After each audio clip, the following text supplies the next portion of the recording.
Ethan Brooks slammed his coffee mug down so hard the whole diner turned to look. "She's my wife," he said loud before his brain could catch up to his mouth. Across the booth, Claire Harrington, CEO of the most powerful architecture firm in Seattle, the woman who signed his paycheck, froze with a fork halfway to her lips. The waitress grinned. The room went dead silent. Ethan's ears burned. He opened his mouth to take it back. But under the table, Claire's hand slid over his warm and certain, and she leaned in and whispered 4 words that would blow up both their lives: "Don't take it back." Now, before we go any further, do me a favor. Tell me in the comments what city you're watching from tonight. I love seeing how far this story travels. And if you believe a single father deserves a second chance at love, hit that subscribe button and stay with me all the way to the end, because what happens next, nobody in that diner saw coming. The rain had stopped by the time Ethan Brooks left the office that Thursday, but he didn't notice. He rarely noticed weather anymore. He noticed deadlines. He noticed the light on his phone that meant the daycare was calling. He noticed the exact number of minutes until he could pick up his daughter and how many of those minutes he'd already lost.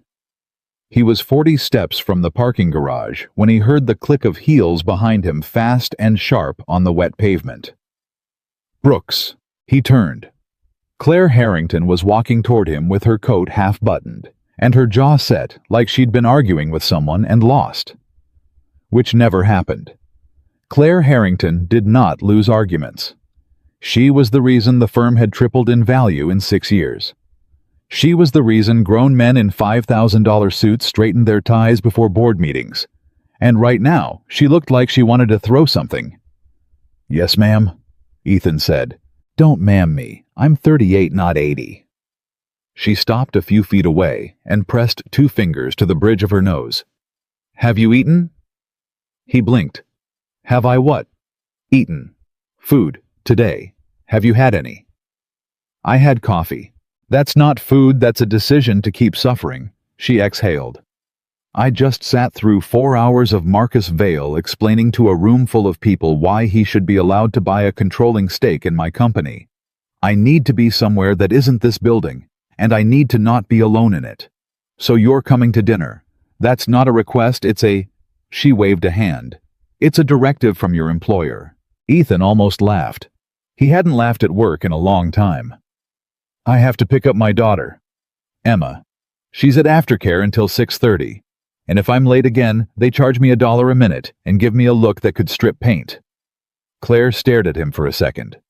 Something shifted behind her eyes. "Then we pick up Emma," she said, "and we all eat." He should have said no. He knew even then, standing in the damp gray light of that parking garage, that he should have said no. A man in his position did not have dinner with the CEO.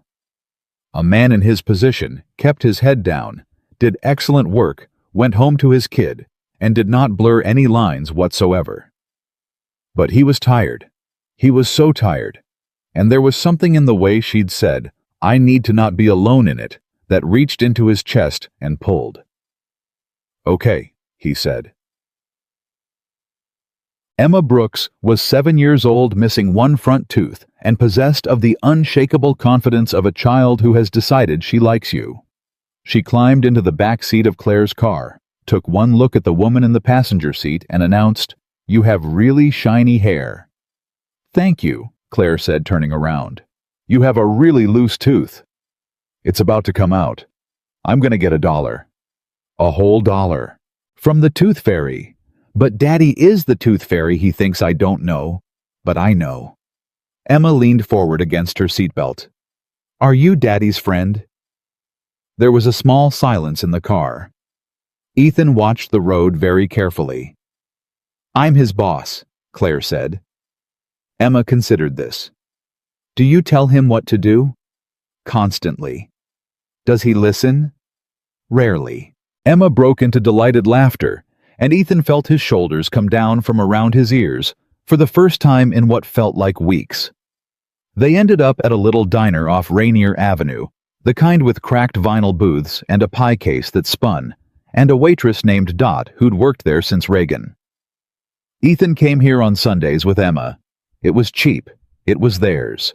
It was the last place on earth he expected to bring the woman who ran his professional life. Claire slid into the booth like she belonged there.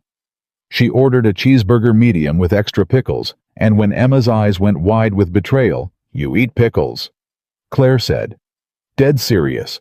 Pickles are the whole point of a cheeseburger. Everything else is just holding them up." And Emma decided in that moment that Claire Harrington was the greatest human being she had ever met. Ethan watched them talk. He didn't say much. He was busy with the strange, aching realization that his daughter hadn't had a woman make her laugh at a dinner table in 3 years. Not since Sarah. He didn't let himself think about Sarah at dinner. It was a rule. But watching Emma teach Claire the proper way to build a milkshake straw fort, he thought about her anyway, and for once the thought didn't hurt like a knife. It hurt like a bruise that was finally slowly healing. "You're quiet," Claire said to him while Emma was in the bathroom. "I'm usually quiet." "I know. It's in your file." She said it lightly, but her eyes weren't light. 6 years, Brooks. You've worked for me 6 years. Do you know that in 6 years you've never once complained? Not about your hours, not about your pay, not about being passed over for the Kensington project, which between us you should have led. You just put your head down and do the work of 3 people and go home. Why? Ethan turned his water glass a slow quarter turn on the table. "Because if I stop moving," he said, "I have time to think, and I don't like what I think about." Claire didn't say anything. She just looked at him. Really looked at him in a way that nobody at that company ever had, in a way that saw the man, and not the employee ID. And something passed between them that neither of them had a name for yet. That's when Dot came back with the check, took one look at the 3 of them, and beamed. "You folks are just the cutest little family," she said. "Newlyweds. You've got that look. Am I right? You just get hitched." And Ethan Brooks, exhausted, unguarded 3 years, lonely, and one soft look undone, heard his own voice say it before he could stop it. "She's my wife." The words hung in the air like something dropped from a height waiting to shatter.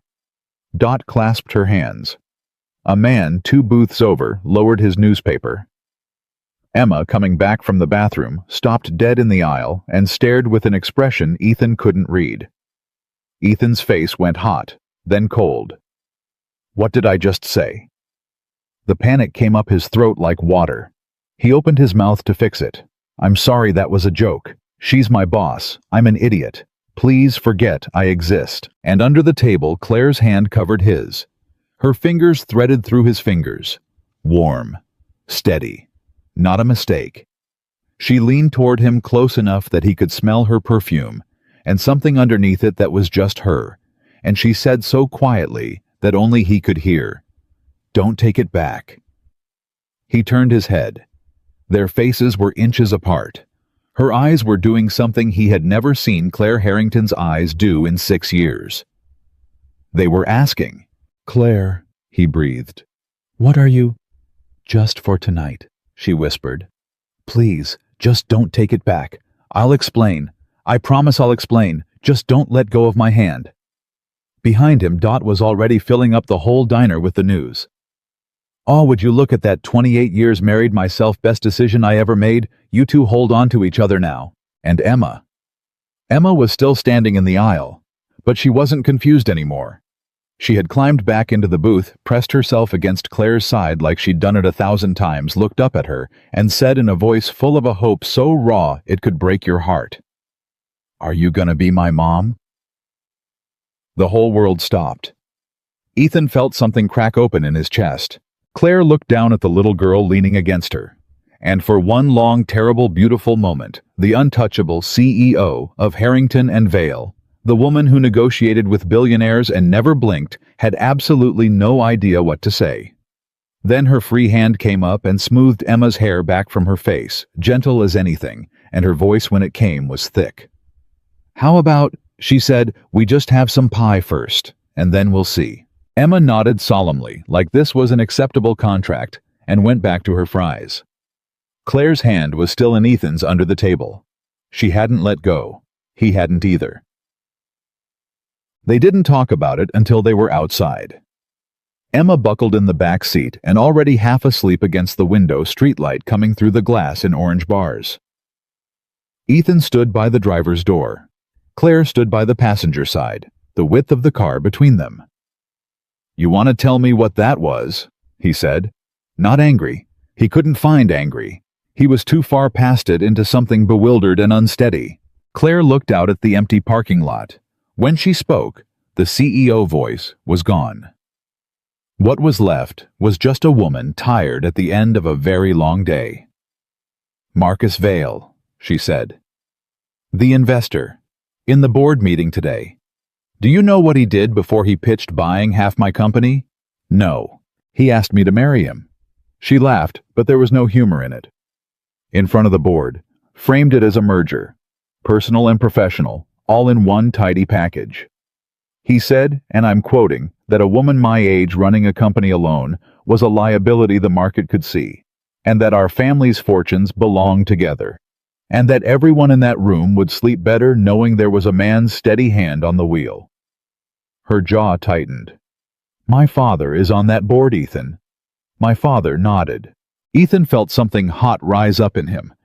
That's my life. That's been my life since I was 19. Everyone I've ever met has wanted the company or the name or the money or all three. Nobody has ever one single time wanted me.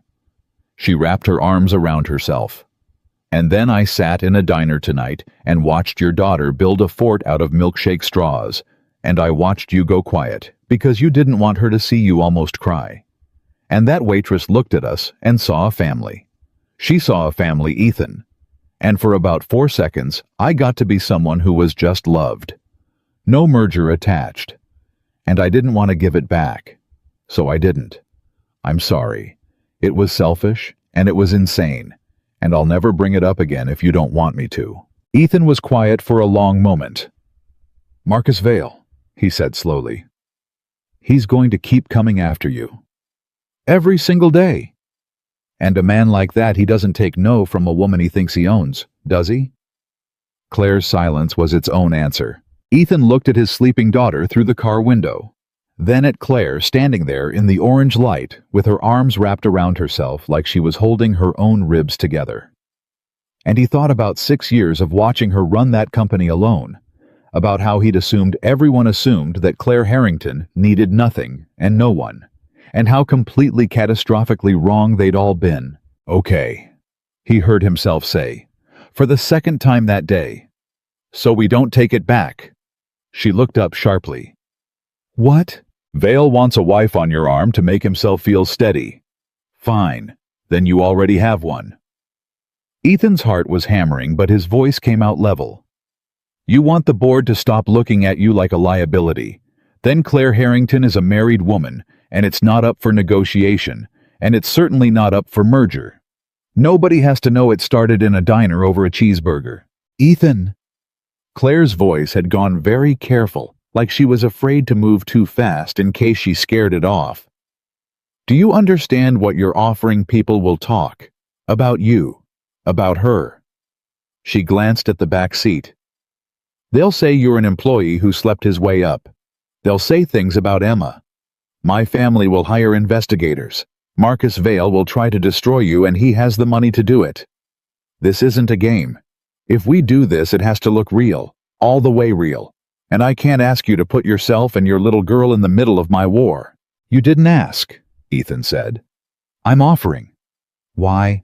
It came out of her almost desperate. "Why would you do that for me? I'm your boss. I passed you over for Kensington. I've barely said a kind word to you in 6 years. Why?"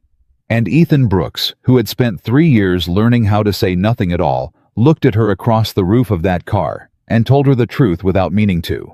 Because when Dot said we looked like a family, he said it was the first time in 3 years I've wanted something for me. Not for Emma, not for the firm, for me. And I don't know what that means yet, but I'm not ready to take it back either. The parking lot was silent, except for the hum of the streetlight and the distant hiss of tires on wet road. Claire opened the passenger door. Before she got in, she looked at him over the top of it, and there was something in her face that no board member, no investor, no reporter had ever gotten to see. One rule, she said. Name it. We tell each other the truth. Whatever else this is, whatever we're pretending for everyone else between us, it's true. Deal. Ethan held out his hand across the roof of the car. Deal. She shook it. Her grip was strong. Her eyes were wet. And in the back seat, Emma Brooks stirred half asleep and murmured to nobody in particular, "I knew she was gonna be my mom," before drifting off again with a smile. Neither adult said a word.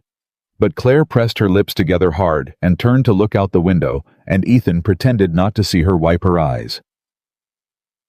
He drove her home. She lived in a glass tower downtown 40 floors up, the kind of place that costs more per month than most people make in a year. He idled at the curb. "Big day tomorrow," she said, not moving to get out. "You realize that. The second we walk into that building together, it starts. Vale has spies on my floor. By 9 a.m., it'll be everywhere." "I know." "You could still change your mind, tonight, right now, and nobody would ever know." Ethan looked at her. "Do you want me to change my mind?" The pause was too long. Then quiet. "No." "Then I won't." Claire nodded. Her hand went to the door handle. She didn't pull it. "Ethan?" She wasn't looking at him. She was looking at the dark street. "The night my mother died, my father closed a deal, 2 hours after the hospital called. He said, 'Life doesn't stop for grief, Claire, and neither can we.' I was 14. I have run at that speed every single day since because I was terrified that if I ever slowed down, I'd find out there was nothing underneath but a machine my father built." Her voice barely made it out. "Tonight was the first time in 24 years I slowed down, and there was something there. And it was your kid, and your terrible diner, and you. So, thank you. Whatever this turns into, thank you for 4 seconds of being a person." And before he could answer, before he could tell her that he understood exactly what it was to keep moving, so you didn't have to feel the size of the hole inside you. She was out of the car and walking into that cold glass tower. Spine straight heels clicking, CEO armor sliding back into place with every step.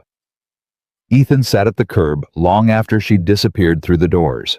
In the back seat, Emma slept. Somewhere above them, 40 floors up, a light came on in a window, then went dark again. He thought about Sarah. He thought about the promise he'd made at her grave, that he'd never let anyone else raise their daughter, that he'd be enough, that he'd do it alone, because doing it alone was the only way to keep her memory whole. And he thought about the way Emma had pressed herself into Claire's side, like she'd found something she'd been missing without knowing its name. Just pretend, he told himself, pulling away from the curb. It's just pretend. You're doing her a favor. It ends the second Vale backs off. Nothing has to change. Nothing real is happening here. He almost believed it.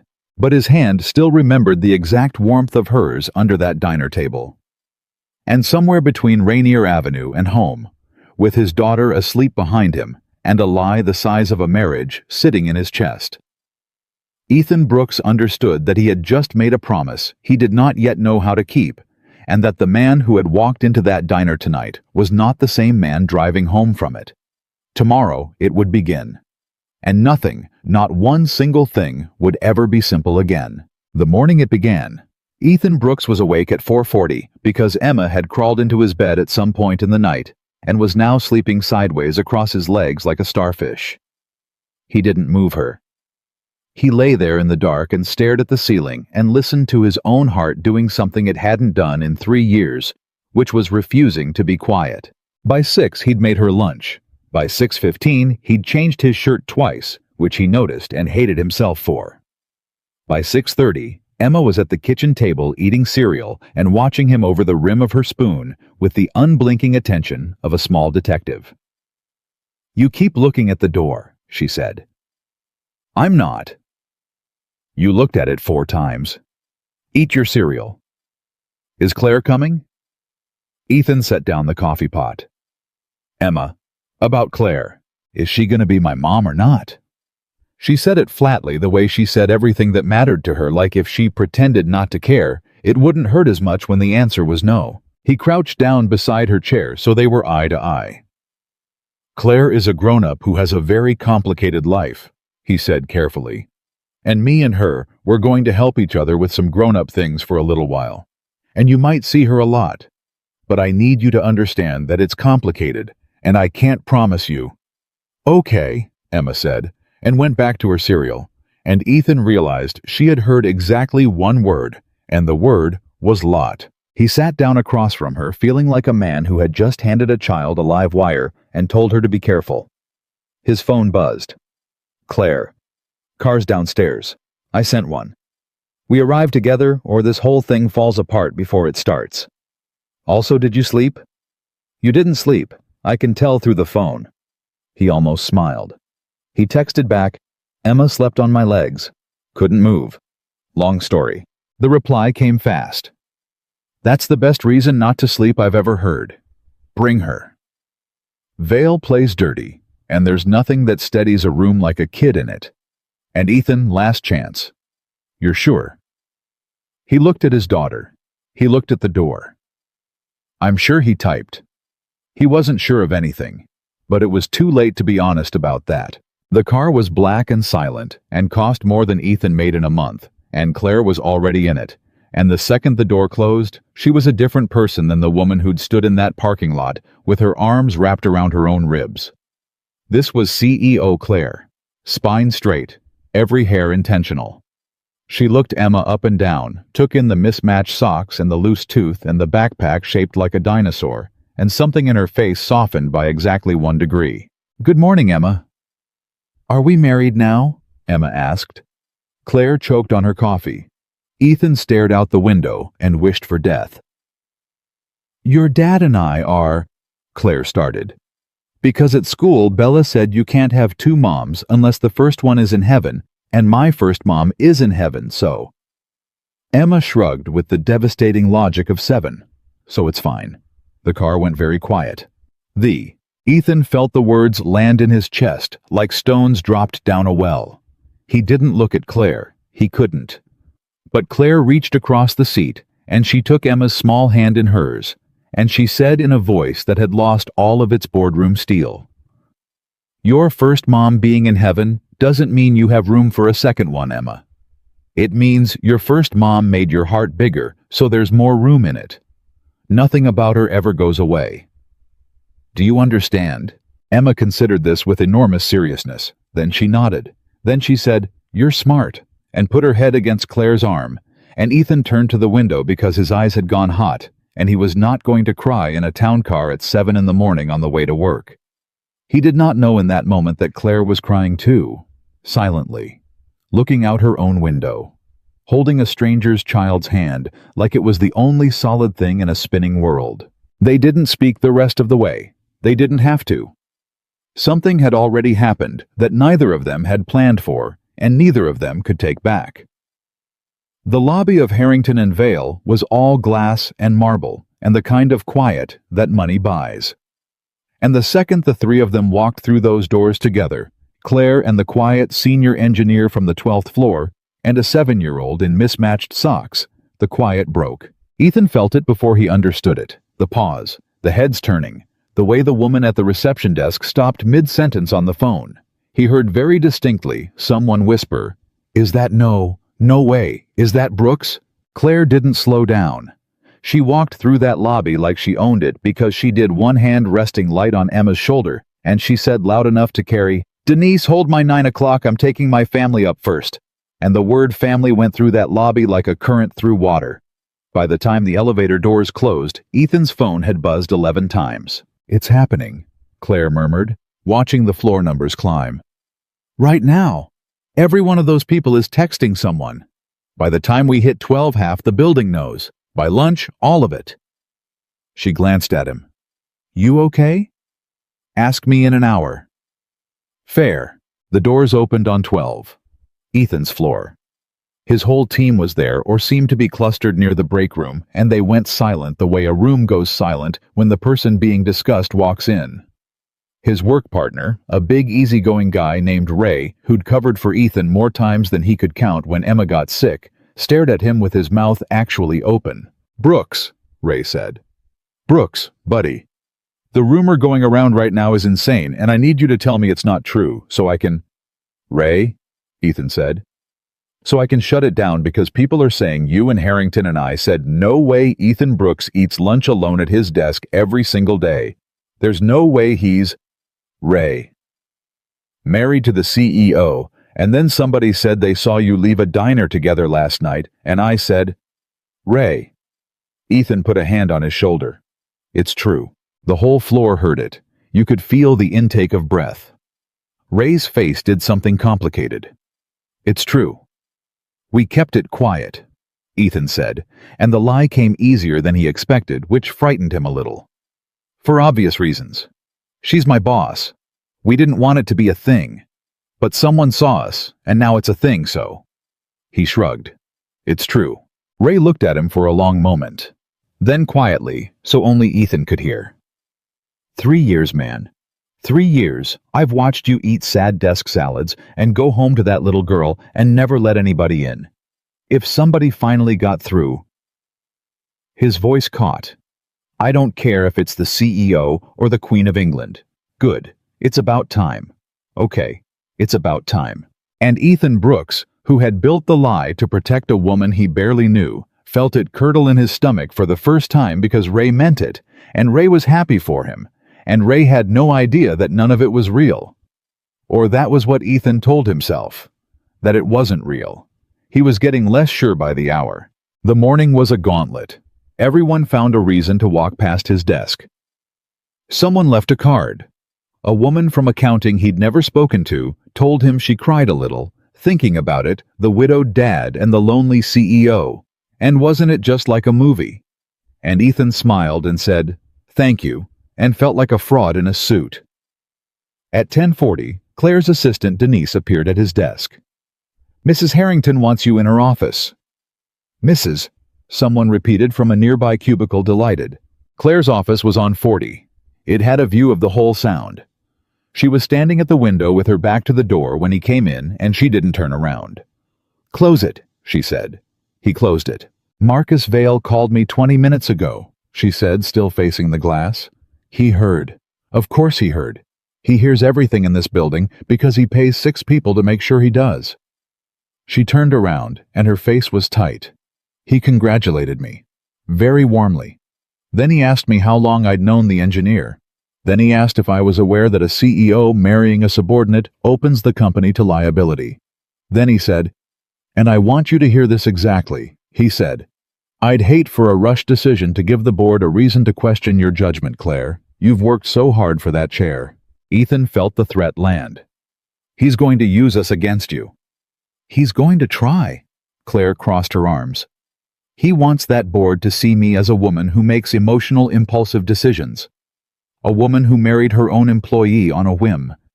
Because a woman like that can't be trusted with a company, and a company that can't be trusted to a woman needs a steady hand. Her voice went cold. His hand. It's the same play he's been running for a year. I just handed him a new angle. So what do? We make it not look like a whim. She came around the desk. Which means it can't be new. It has to have history. Depth. It has to look like something real that we protected, not something reckless we blurted out in a diner. She stopped in front of him. Which means, Ethan, that you and I need to actually know each other, fast. Because the second Vale sends investigators, and they're going to ask people about us, and every answer needs to sound like a marriage. Then ask, Ethan said. What? You said last night, the one rule, between us, it's true. He looked at her. So ask me something, anything, and I'll tell you the truth, and you'll actually know me, and it won't be a script. Claire studied him. Then she walked to the little sofa by the window and sat down and gestured for him to sit across from her, and she said, Tell me about Sarah. It was the last thing he expected. He sat down slowly. Not the sad parts. Claire said gentler now. I don't want to make you bleed. Just tell me who she was. If I'm going to be standing in the space she left, I should know who stood there first. And Ethan Brooks, who did not talk about his wife, who had a rule about not thinking about her at dinner, who had built his entire life around a wall he kept between the grief and everyone else, opened his mouth and told this woman everything. He told her Sarah laughed too loud in quiet places. He told her Sarah couldn't cook and refused to admit it, and once set off the smoke alarm making toast. He told her Sarah had been a nurse, a pediatric nurse, and that she'd worked a full shift the day she went into labor because she said other people's kids needed her too. He told her about the drunk driver on the I-5 when Emma was 4. He told her about the 11 months after which he did not remember which had happened to him like weather happens to a house. He told her he'd promised at the grave that he'd raise Emma alone, that he'd be enough that he'd never let anyone else in, because letting someone in felt like admitting Sarah could be replaced. Claire listened to all of it without moving. When he was done, the office was very quiet. "And now you've let me in," she said softly. "For a lie." "It's not—" Ethan stopped. "It started as a lie." The words hung there. Neither of them touched them.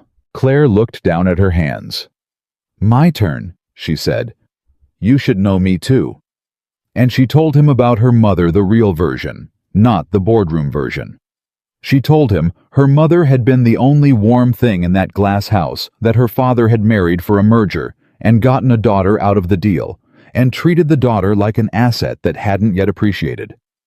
She told him about the man she'd almost married at 26, Vale's cousin arranged of course, and how she'd stood in the wedding dress and looked in the mirror and thrown up and called it off, and how her father had not spoken to her for a year. She told him she'd built the company partly out of ambition and partly out of spite, to prove she didn't need any of them, and how the proving had eaten 38 years and left her standing in a 40-floor office with a view of everything and no one to show it to. "Everyone thinks I have it all," she said. "I have a company. I have the view. I have a father who calls me the asset at parties and thinks it's a compliment." She laughed, and it cracked in the middle. "You know what I don't have? I don't have one single person who knows what my mother's name was. It was Eleanor. She's been gone 24 years, and you're the first person I've told her name to in a decade." "Eleanor," Ethan repeated quietly. Claire's eyes filled. She looked away fast. "God, look at me. This is not what I—" She stood up, smoothing her skirt, reassembling. "This is fine. This is good. Now we know each other. Now it's a marriage." But her voice shook, and Ethan stood up too, and for a second they just looked at each other across a small space that felt like it was shrinking, and Ethan thought with a clarity that scared the hell out of him, "This stopped being pretend somewhere, and I don't know when." Then Denise's voice came over the intercom, bright and oblivious. "Mrs. Harrington, Mr. Vale is here. He says he wants to congratulate you and your husband in person." Claire's face went white, then hard. "Well," she said very quietly, "here we go. Ethan, whatever he says, we hold the line. We don't flinch. He's testing us. He wants to see the seams." She looked at him. "Can you do this?" "I can do this." "Then take my hand," she said. "And don't let it look like the first time." He took her hand. It fit. It had fit last night in the diner, and it fit now, and that was its own kind of terrifying, and the door opened. Marcus Vale was one of those men who filled a doorway on purpose. Silver at the temple's teeth, too white a suit that cost more than the car that had brought them here. He came in smiling, arms wide, and Ethan disliked him instantly and completely, the way you dislike a thing your body recognizes as a predator before your brain catches up. There they are, the happy couple. Vale's eyes went straight to their joined hands, and Ethan watched him clock it, measure it, look for the crack. "Claire, you sly thing. All this time. And you—" He turned the smile on Ethan, and up close, it had no warmth in it at all. "The mystery man. Brooks, is it engineering?" "Senior engineer," Ethan said. "Senior, of course." Vale said the word like it was a joke he was letting Ethan in on. "Well, I have to say I'm surprised. Claire and I go back a long way, don't we, Claire? A long way.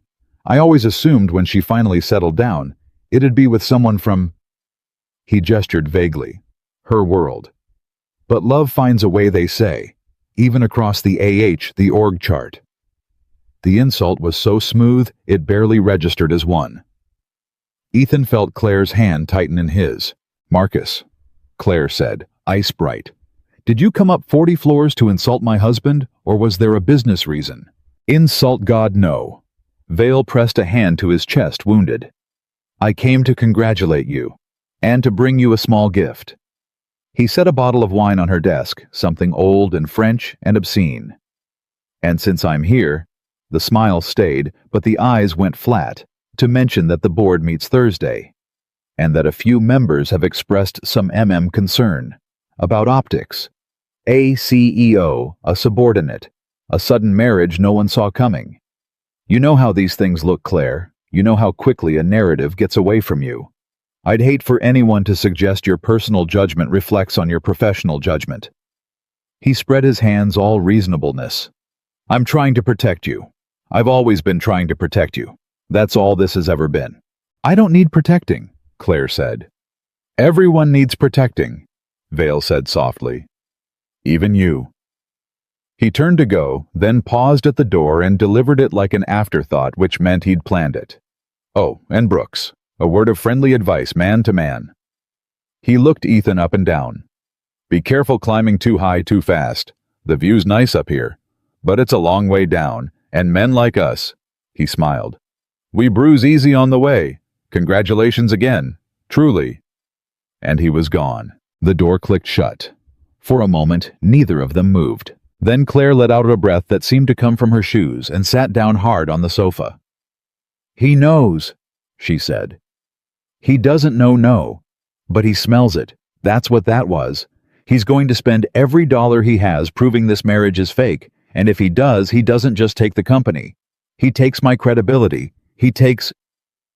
She stopped. She looked up at Ethan, and her face changed, filling with a horror that had nothing to do with herself. He takes you and Emma. He'll drag both of you through the mud to get to me. Oh God.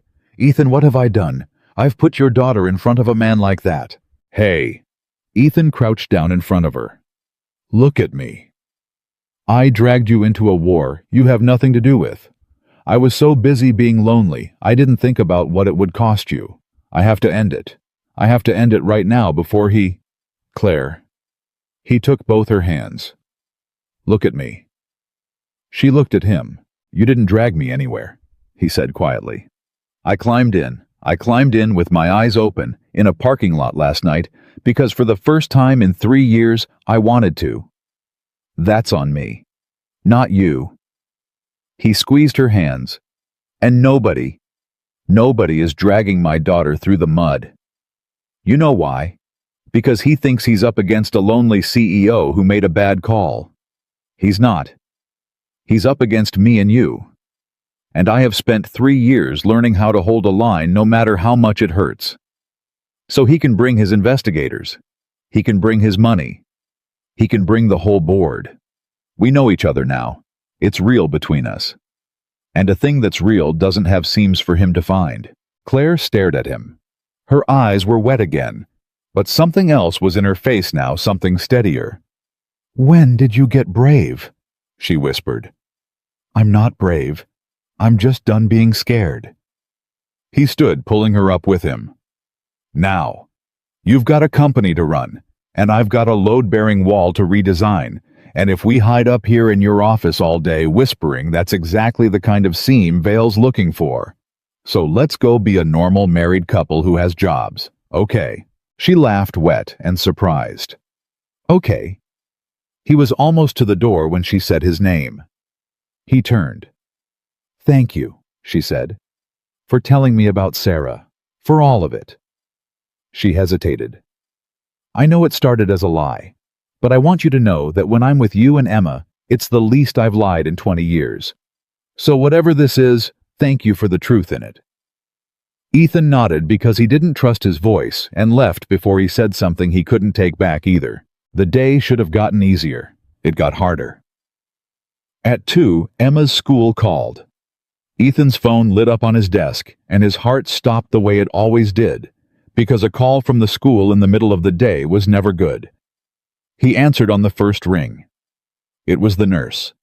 Emma had lost her tooth, the loose one, but she'd also gotten into what the nurse delicately called an incident with a girl named Bella, and could a parent come in. Ethan was already standing, already grabbing his jacket, already doing the math on how to leave in the middle of the Vale storm, when the receptionist added, Actually, Mr. Brooks, the office already reached your emergency contact. She's on her way. Paper shuffling. Mrs. Harrington. Ethan froze. She's what? Your wife updated the contact card this morning apparently.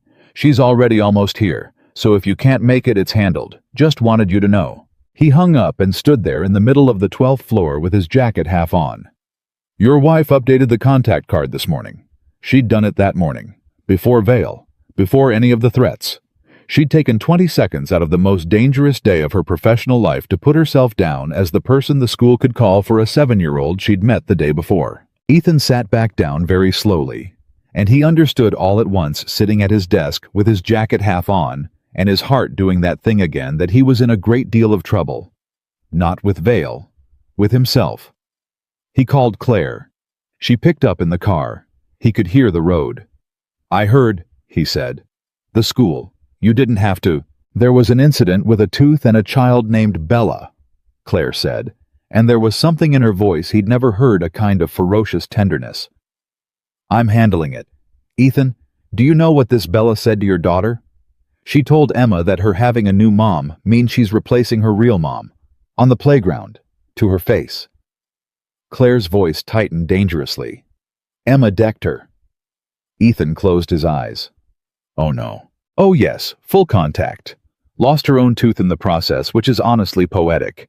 I'm 2 minutes out.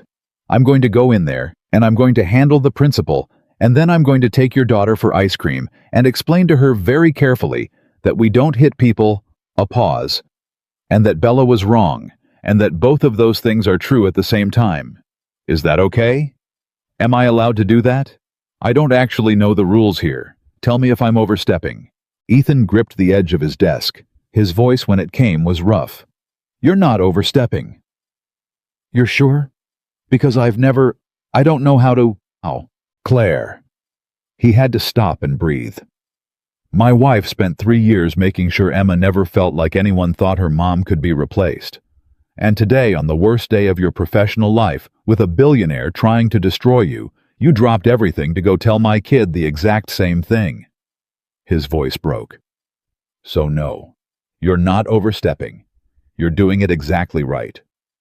There was a long silence on the line. Just the road. I'm at the school, Claire said finally, very quietly. I have to go. Ethan. A pause. She's a good kid. You did a good job. Both of you did. Sarah too. And she hung up, and Ethan Brooks sat at his desk and put his face in his hands. Not because he was sad, but because something in his chest that had been frozen for 3 years had just cracked all the way open, and he didn't know what to do with all the feeling that came pouring out. That night, Claire brought Emma home.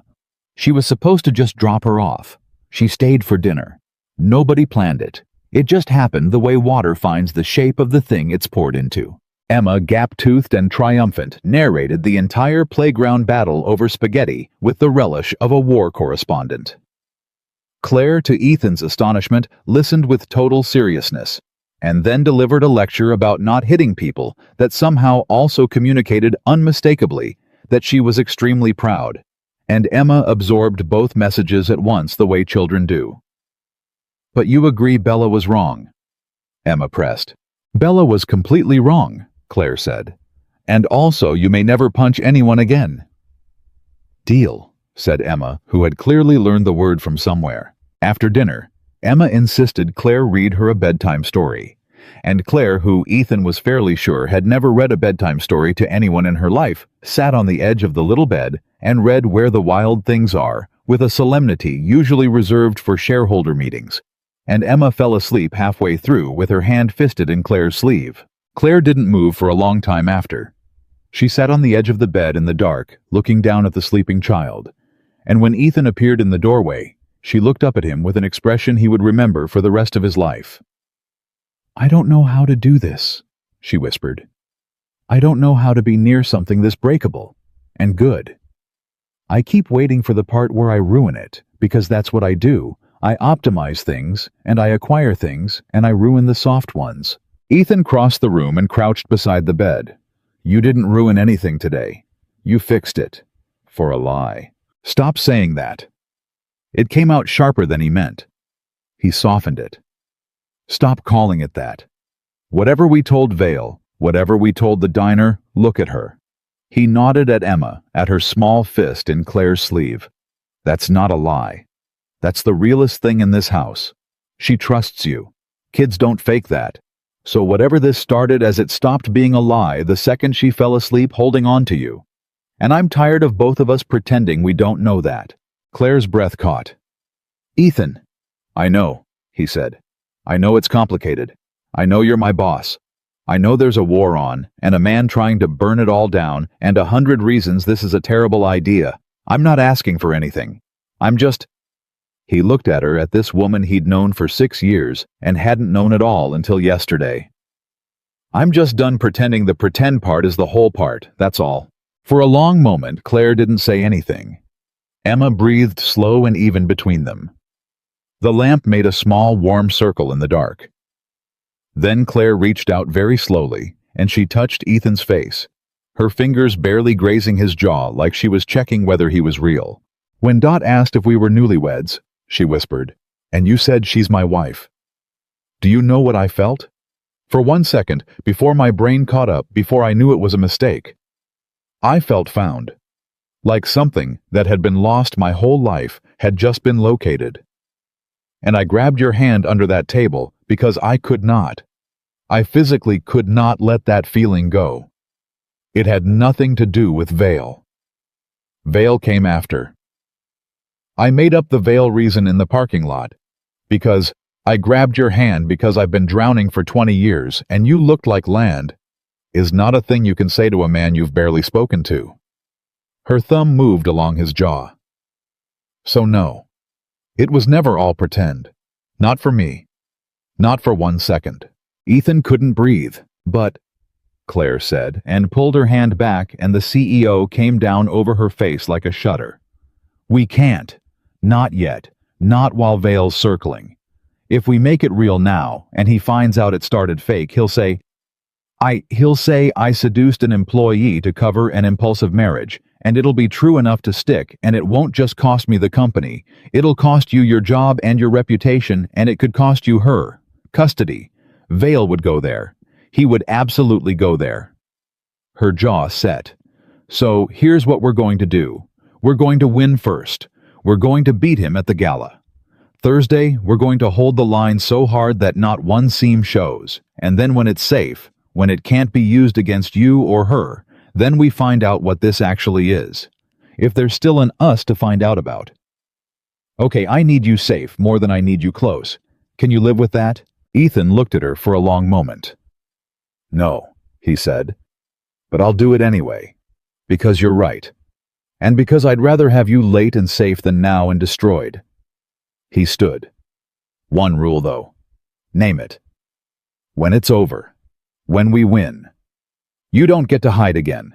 You don't get to put the CEO back on and pretend the woman who read Wild Things in the Dark doesn't exist. He held her eyes. You show up. For real. Deal.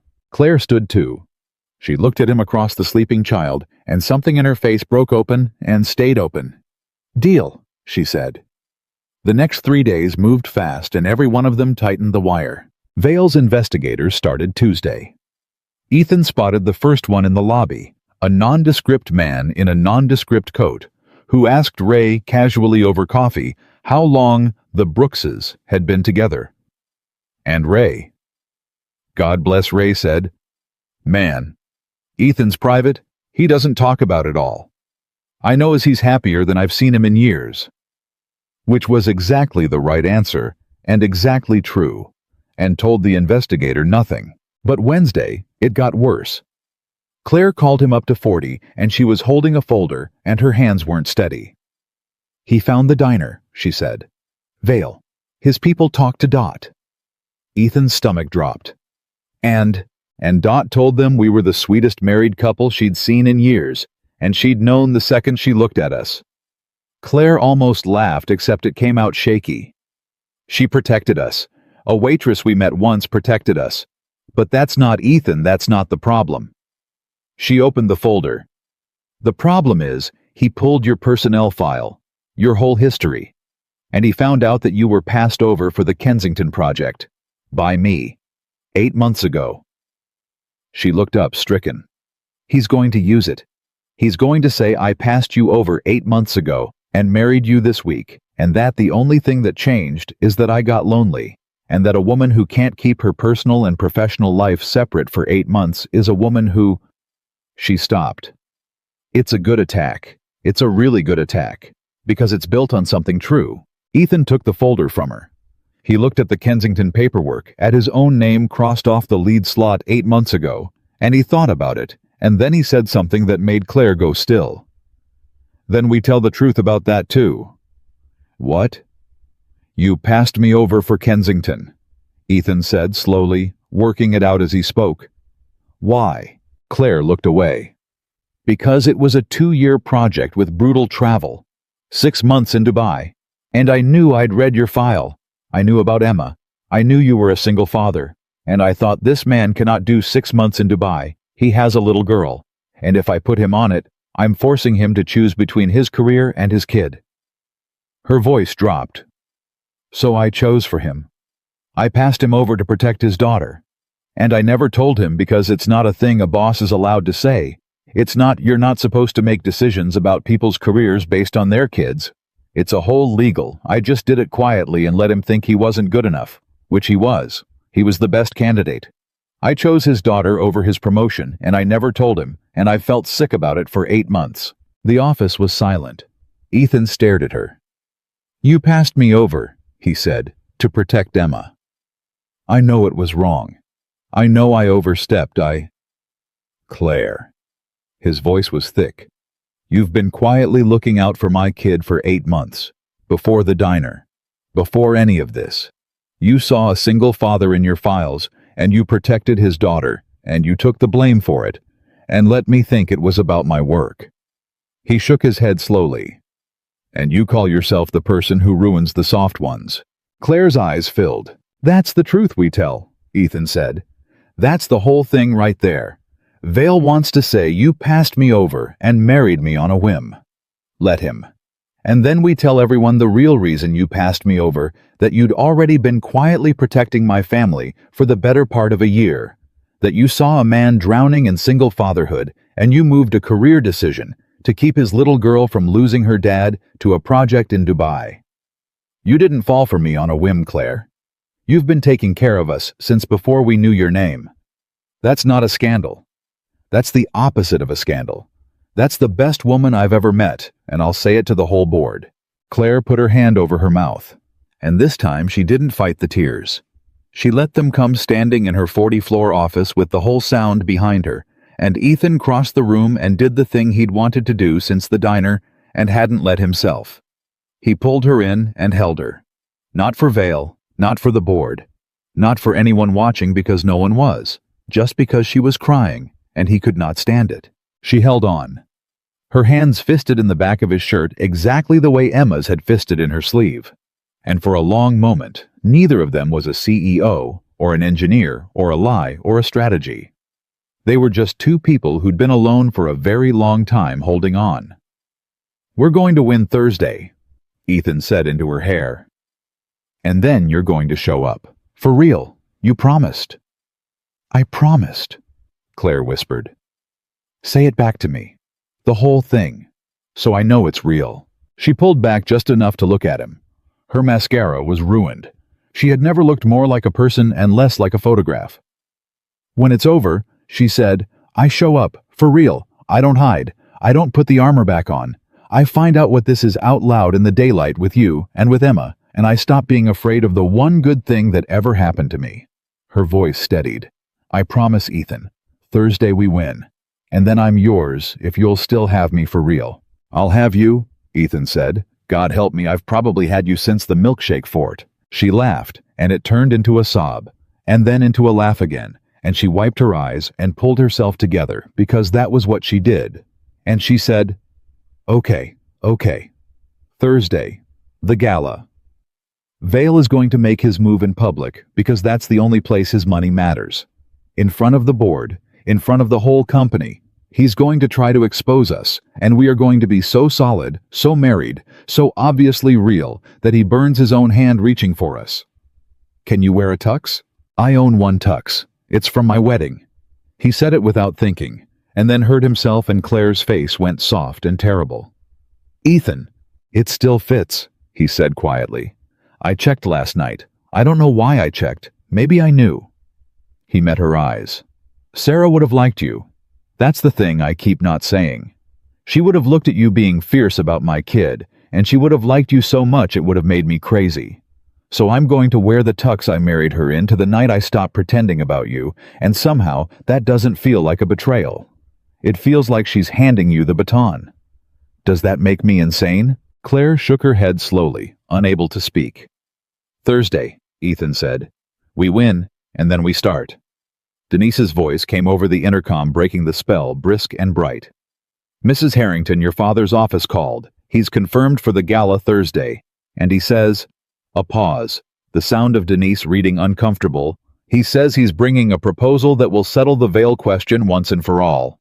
His words. Claire went absolutely still. Ethan watched the blood drain from her face. Claire, what does that mean? It means... Claire said slowly, and her voice had gone flat and cold and afraid, that my father and Marcus Vale have stopped competing. It means they've made a deal. She looked at Ethan, and for the first time since the parking lot, she looked truly frightened. My father is going to stand up at that gala in front of everyone and try to hand me to Marcus Vale himself. A merger, a marriage, the company, all of it, wrapped up with a bow.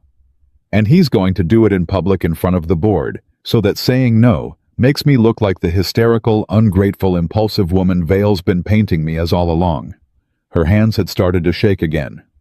They're not trying to expose our marriage anymore, Ethan. They're going to try to override it, in front of 600 people, with my own father holding the knife.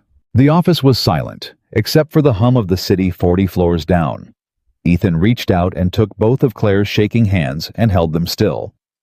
Then Thursday, he said very quietly, we don't just hold the line. Claire looked up at him. Thursday, Ethan Brooks said, we end it. Thursday came, the way a storm comes slow on the horizon, and then all at once. Ethan spent the morning at his desk not working. He kept opening the same drawing and staring at it and not seeing it. Ray finally leaned over the partition and said, You're gonna be fine, man. And Ethan almost told him everything right there. The whole thing. The lie and the war and the terror sitting in his chest like a swallowed stone. But he didn't. He just said, Thanks, Ray, and went back to not seeing the drawing. At noon, Claire called him. Her voice was clipped and fast, the way it got when she was scared and hiding it. My father landed an hour ago. He's at the Fairmont. Vale's already there. They had lunch together. Ethan, they had lunch together in public, which means they don't care who sees anymore, which means they think they've already won. A breath. The gala's at 7, cocktails at 6:30. My father speaks at 8. Whatever he's planning, it happens at 8. We have until 8. Where's Emma? That's the other thing. Claire's voice changed, softened, and hardened at once. I want her there. Ethan's hand tightened on the phone. Claire, no. Not in front of Vale. Not if it's going to get ugly, and it's going to get ugly. I'm not putting her in that room. Listen to me. Claire's voice dropped low and urgent. I've thought about this all night. My father is going to stand up in front of 600 people and try to erase our marriage. His whole play depends on making me look like a lonely, impulsive woman who married a nobody on a whim. It depends on there being no there, on it being abstract, a liability on a spreadsheet. A pause. But you can't erase a family, Ethan. You can attack a marriage. You cannot stand up in a ballroom and tell a 7-year-old girl that the woman she's started calling mom isn't real. He won't be able to do it. Not in front of everyone. Emma isn't a risk in that room. Emma is the one thing in the world his money can't argue with. Ethan closed his eyes. Everything in him rebelled against it. Everything except the part that knew she was right. If anything happens to her, he said, and his voice came out rough. If Vale so much as looks at her wrong, then you and I will both be standing right there, Claire said. She won't leave our side. I swear it on my mother's name, on Eleanor. Ethan, I would take a bullet before I'd let that man frighten your daughter. You know that now, don't you? And the terrible thing was that he did know it. He'd known it since she'd updated the contact card. He'd known it since she read Wild Things in the Dark. Okay, he said. But she stays between us the whole night. The whole night, Claire agreed. I'll send a dress for her, and Ethan. A pause, and when she spoke again, all the strategy had drained out of her voice and left just the woman. Wear the tux. He wore the tux. Emma, at 6:15, in a dark green dress that Claire had somehow gotten the size exactly right on, looked up at her father in his wedding tux and said, "You look like the picture. The one by your bed. The one with Mommy." And Ethan had to sit down on the edge of the bed for a second, because out of the mouths of Babes and Emma climbed into his lap and put her arms around his neck and said, "It's okay, Daddy. Mommy's in heaven, but Claire's here. You're allowed to have both," Claire said. And Ethan held his daughter in his wedding tux and thought not for the first time that the woman he was pretending to be married to had been quietly healing his whole family without either of them noticing. The Fairmont ballroom was already full when they arrived, 600 people in the kind of clothes that don't have price tags, the whole company and half the industry, and money enough to buy a small country. Ethan felt the eyes the moment they walked in. The three of them together, the CEO, the engineer, the little girl in green, holding both their hands. He heard the murmur move through the crowd like wind through wheat. That's them. That's the husband. Is that the daughter? Look at them. Look. Claire's grip on his hand was iron. She was smiling the CEO smile, the one that gave nothing away, but he could feel her pulse in her palm fast and hard. "There," she murmured, barely moving her lips. 2:00. My father. Ethan looked. Gerald Harrington was a tall man gone gray and sharp with his daughter's exact eyes and none of her warmth. He was standing near the front with Marcus Vale, and the two of them were talking with their heads bent close, and when Gerald looked up and saw Claire across the room, he smiled. It was the coldest thing Ethan had ever seen. It was a smile that had already won. "He's not even worried," Claire whispered. "Look at him. He's not even worried. Which means whatever he's got, he thinks it's unbeatable." Her hand trembled once, then went still by force of will. "Okay, okay. We work the room. We're happy. We're solid. We don't go near him until he makes us." Ethan's smile. "You look like you're going to your own execution." "I feel like I'm going to yours." "Well, stop. There's my CFO. Smile at my CFO. His name is Howard. His wife's name is Pat. They have a golden retriever named Biscuit, and if you compliment Biscuit, he's yours for life." Ethan complimented Biscuit. Howard was his for life. For an hour it worked. They moved through the room like the couple they were pretending to be and had somehow half become, and Emma charmed everyone she touched, and Ethan watched Claire's people, her real people, the ones who'd worked for her for years, light up when she introduced him, and he understood that these were the ones who loved her, who'd wanted this for her, who'd watched her run that company alone and hoped somebody would finally see her. An older woman named Ruth, head of Claire's legal team, took Ethan aside and gripped his arm with surprising strength and said, "You take care of her. She acts like granite, but she's glass and she's been alone a long time. You take care of her, you hear me?" And Ethan said, "Yes, ma'am," and meant it so hard it scared him. At 7:40, everything changed. Ethan felt it before he saw it. A shift in the room, a cooling. And then Gerald Harrington was there, standing in front of them, with Vale a half step behind, and up close. Claire's father was even colder than from across the room, and his first act was to ignore Ethan completely and bend down toward Emma with a smile made of ice. "And who is this?" Emma looked up at him. "Kids know. Kids always know." She stepped back half a step toward Claire's legs. "I'm Emma," she said. "Emma." Gerald straightened and turned to his daughter, and the smile stayed on his mouth and left his eyes entirely. "Claire, you brought a child. To a business event. How maternal of you." He let the word sit there like a stain. "I have to say this whole thing has been quite the performance. The sudden husband. The ready-made family. Very moving. Very... His eyes flicked over. Ethan dismissed him, moved on. Theatrical. "Hello, Dad," Claire said. Her voice was perfectly level. Ethan could feel her hand shaking in his. "Glad you could fly in." "I always come when my company needs me." "My company." Gerald smiled. "We'll see." He checked his watch, an expensive small gesture. "I'm speaking at 8. I do hope you'll all stay. It concerns you rather directly." He turned to go, then paused and delivered the knife exactly the way Vale had, as an afterthought that wasn't. "Oh, Claire, that dress on the child, green. Eleanor's color, wasn't it your mother's?" His smile didn't move. "How touching that you remember. She'd have found all this so terribly sad."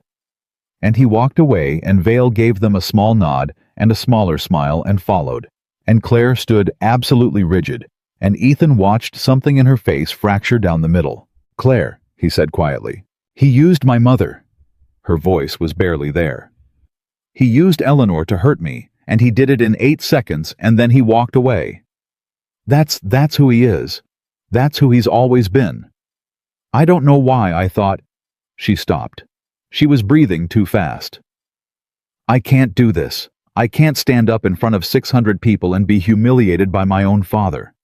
I've spent my whole life being not enough for him, and now he's going to do it in public and take everything, and Hey!"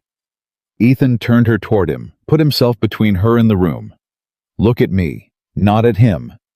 At me." She looked at him. Her eyes were bright and terrified and about to spill. "You are not 14 anymore," Ethan said, low and fierce. "You are not the girl whose father closed a deal 2 hours after her mother died. You built this, all of it. Every floor of that building has your fingerprints on it, and everyone in this room knows it. He didn't give you this company. You took it out of spite and out of grief and out of being the best there is, and he has spent your whole life trying to make you forget that, because a woman who remembers her own strength can't be handed to Marcus Vale like a merger." He gripped her hands. "So when he stands up at 8, you're not going to be his daughter. You're going to be the CEO he can't control, and the wife he can't erase, and the mother of a kid he can't argue with. All 3, at once. And you're going to remember exactly who you are. You hear me say it. Say who you are." Claire's chin came up. The tears didn't fall. Something ancient and steel-hard came up behind her eyes. "I'm Claire Harrington," she said. "And I built this. And no one hands me anywhere." "There she is," Ethan breathed. "There's my wife." And he heard himself say it, my wife. Not for Dot, not for the room, not for anyone, but her, and Claire heard it too, and her whole face changed, and for one suspended second in the middle of that ballroom, with a war 40 minutes out, they just looked at each other. And the pretend fell away entirely, and what was underneath was so real, it took Ethan's breath. Then a small voice said, "Are you guys gonna kiss? Because Bella says that's what married people do, and I told her you don't, but now I'm not sure." And the tension broke, and Claire laughed wet and shaky and real, and crouched down and hugged Emma so hard, the little girl squeaked, and Ethan stood over the two of them in his wedding tux, and thought, whatever happens at 8, I already won. Look at them, I already won. He did not yet know how close he would come to losing it all. At 8 o'clock, Gerald Harrington walked to the podium. The room quieted the way a room quiets for money. 600 people turned. Ethan found Claire's hand. Emma stood between them, one hand in each of theirs, and Ethan positioned himself so that if anything went wrong, he could put his body between his daughter and the world in half a second. "Friends," Gerald began, and his voice filled the room smooth and warm, a completely different man than the one who'd used a dead woman as a weapon 8 minutes ago. "Colleagues, family, thank you for being here. Tonight is a celebration of what this company has built, but it's also, I think, a moment to talk honestly about what comes next." Claire's hand tightened. "This company has been led ably for 6 years by my daughter."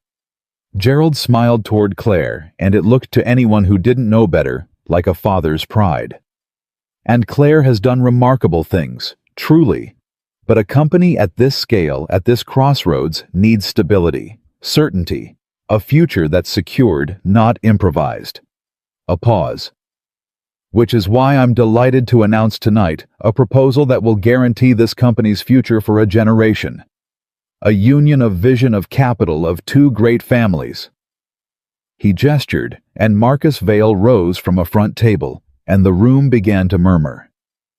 Marcus Vale has offered a merger that will make this company untouchable, and to seal it to bind our futures together in the old way, the proven way Marcus has asked for my daughter's hand. And as her father, Gerald's eyes found Claire's cold and triumphant. I have given him my blessing. The room erupted in noise, 600 people talking at once. Ethan felt Claire go rigid beside him. He felt the room turn toward her hungry waiting. He felt Vale's eyes on them, patient, certain, and he felt Gerald deliver the final blow, the one he'd been building, to the one designed to leave Claire nowhere to stand. I'm aware, Gerald said, raising his voice smoothly over the noise, that my daughter has recently, and rather suddenly, taken a husband. The word husband dripped with something just short of contempt. An employee. Someone from the engineering floor. A ripple of uncomfortable laughter from the tables near Vale. And I understand the impulse. Loneliness makes us reckless. But I'd ask this room, and I'd ask my daughter to consider seriously whether a decision made in a matter of days, a marriage no one saw coming to a subordinate she herself passed over for promotion not 8 months ago. A gasp moved through the room, and Ethan understood Vale had leaked the Kensington file exactly as Claire had predicted. Whether that is the judgment of a woman who should be trusted with the future of 600 families, or whether it is perhaps a cry for help, that a father, his voice went soft, devastating, cannot ignore. The room was silent now, utterly. 600 people looking at Claire and Ethan felt the trap close, felt how perfect it was, how there was no good answer. Deny the marriage, and she was a liar. Defend it, and she was the reckless, impulsive woman he'd painted. Refuse Vale, and she looked hysterical and ungrateful in front of her whole company. There was no move. Gerald had built a box with no door. And then Claire's hand went still in Ethan's. Not trembling. Still. She let go of him. For one horrible second, Ethan thought he'd lost her, thought the box had won, thought she was going to fold. And then Claire Harrington stepped forward alone into the center of the room, into 600 stares, and she did not walk toward the podium. She walked back. To Ethan.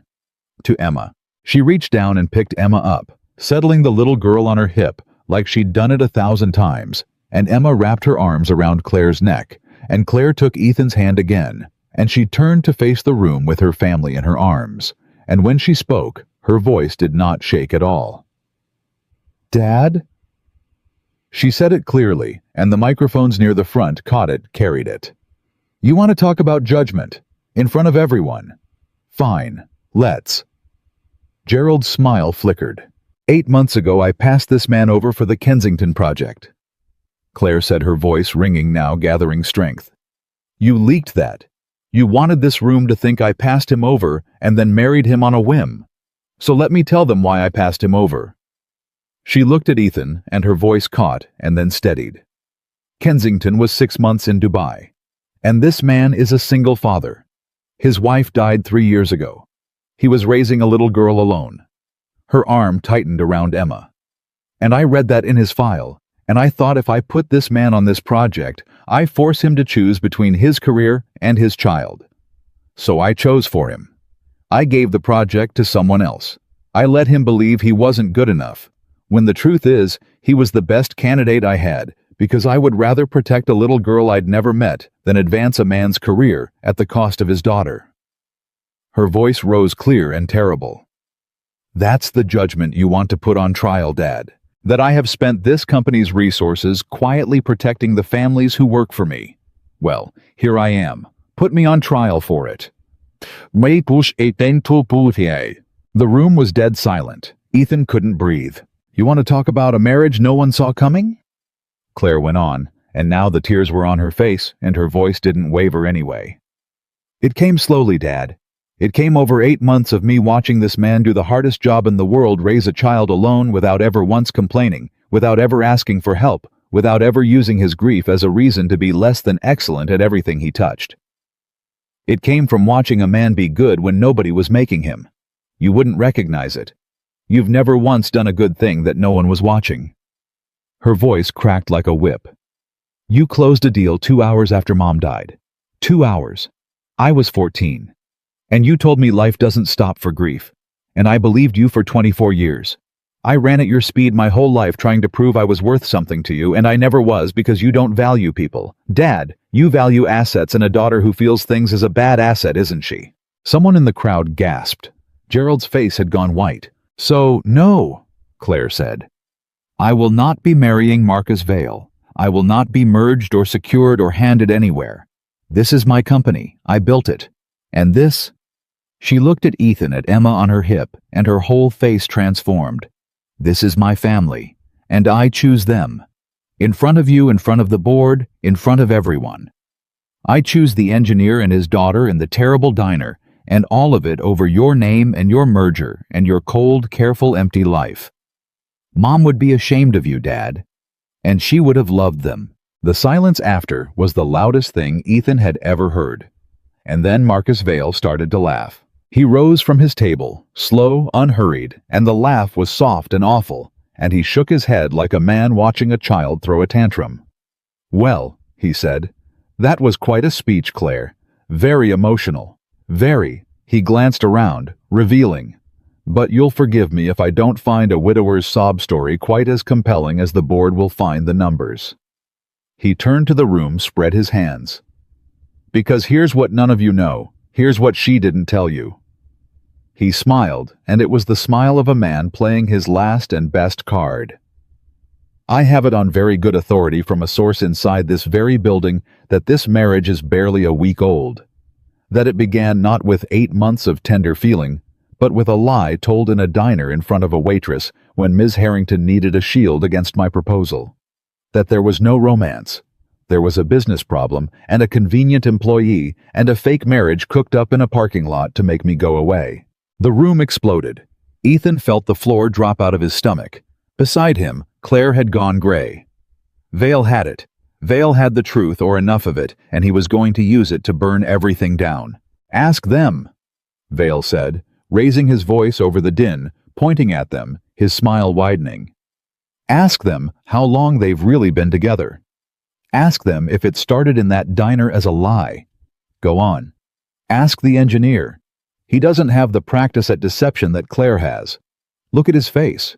Look at his face, everyone. That's not the face of a man who's been in love for 8 months. That's the face of a man who's been caught. 600 people turned to look at Ethan, and Ethan Brooks felt the whole thing balanced on the edge of a knife. One word. His word. He could feel Claire beside him, frozen, not breathing, because she knew that the truth was the truth, that it had started as a lie, that if he confirmed it, Vale won everything, and that if he denied it, he was lying under the eyes of the whole company, and it could be proven, and it would destroy him too. There was no good answer here either. Vale had built his own box, and it was Ethan standing in it now, alone with the whole room waiting. He looked at Vale. He looked at the board. He looked at Gerald, at the terrible hope on the old man's face, the hope that his daughter's happiness was about to be exposed as a fraud. And then he looked at Claire, at the woman holding his daughter, at the tears drying on her face, and the fear in her eyes, and the 24 years of being told she wasn't worth loving without a merger attached. And Ethan Brooks made a decision. He's right, Ethan said. The room went silent. Claire's eyes went wide with horror. It started as a lie, Ethan said, and his voice carried clear and steady to every corner of that ballroom. In a diner, last Wednesday, a waitress asked if we were married, and I said yes because I'm a widower, and I was lonely, and for 1 second it felt good to pretend I had a family again. That's the truth. Mr. Vale did his homework. He paused. The room hung on him. But here's what his source couldn't tell him, because his source doesn't know it, because it happened in the quiet places money can't buy access to. He turned slowly to face Claire and Emma. It started as a lie on Wednesday, Ethan said. By Thursday, my daughter fell asleep holding on to her. By Friday, this woman used her lunch break on the most dangerous day of her career with this man. He pointed at Vale without looking, circling her company like a shark to drive across the city and defend my little girl on a playground. She put herself down as Emma's emergency contact before she had any reason to. She read my daughter a bedtime story, and my daughter fell asleep with her fist in her sleeve. And I stood in that doorway, and I watched a woman everyone in this room thinks is granite turn to absolute glass over a 7-year-old she'd known for 2 days. His voice was breaking now, and he let it. You want to know how long we've really been married, Vale? We were never married. We're not married right now. It was always a lie. He turned back to Claire. He took Emma from her arms and set his daughter down gently between them, and he took both of Claire's hands. But somewhere in these last 7 days, Ethan said, looking only at her. Now the room gone, Vale gone, everything gone but her face. The lie stopped being a lie, and I stopped being able to tell where the pretend ended. And I've been too scared to say it out loud, because saying it made it real, and real things can be taken away. But I'm done being scared, so I'm going to say it now in front of everyone, so it can never be pretend again. He gripped her hands. I love you, Claire. Not as a shield, not as a strategy, not to make Vale go away. I love you because you passed me over to save my daughter and never took the credit. I love you because you know my dead wife's rules about grief, and you fit yourself around them instead of trying to erase her. I love you because you're the strongest person I've ever met, and you let me see that you're also the loneliest, and nobody else in your entire life ever got to see both. It was a lie when it started. It's the truest thing I've ever said right now. I love you, and I don't care who knows it. The ballroom was utterly, absolutely silent. And then into that silence a small voice. Emma had been looking up at them, at her father and the woman, at the tears on both their faces. And now she tugged on Claire's dress. And Claire looked down, and Emma asked the question that had been living in her small heart since the diner. The question she'd been afraid to ask because she was afraid of the answer, and she asked it in front of 600 people without knowing or caring that they were there. Can you really stay with us forever? Claire Harrington, CEO Granite. The woman who'd just faced down her father, and a billionaire without flinching, broke completely. She dropped to her knees in the middle of the ballroom in her gown on the marble floor. And she pulled Emma into her arms, and she sobbed the kind of crying that comes from a place that's been locked for 24 years. And Emma held on to her and patted her back the way children do and said, it's okay, you can say yes. Daddy won't mind, right, Daddy? And Ethan was crying too openly in his wedding tux, and he knelt down and wrapped both of them in his arms, and the three of them held on to each other on the floor of the Fairmont Ballroom, while 600 people watched. Yes, Claire said into Emma's hair over and over. Yes, forever, yes. And that was the moment. That was the moment the fake thing became a thing. No one in that room could ever call fake again, because you cannot fake a woman on her knees crying into a child's shoulder. You cannot manufacture the sound Claire made saying yes, and every single person watching knew it in their bones. Ruth from legal was weeping openly. Howard, the CFO, had his hand over his mouth. Even the waitstaff had stopped moving. Marcus Vale stood alone at his table, and the smile was gone from his face because he understood finally that he had spent all his money and all his cleverness to prove that a thing was fake, and in trying to prove it, he had forced it in front of everyone to become undeniably real. He had built the box, and the box had a door after all, and the door was the truth, and Ethan had walked them all straight through it. This is... Vale started, and his voice cracked, and he tried again. This is absurd. This is a performance. You're all being manipulated. Marcus. It was Gerald. Gerald Harrington at the podium staring at his daughter on the floor.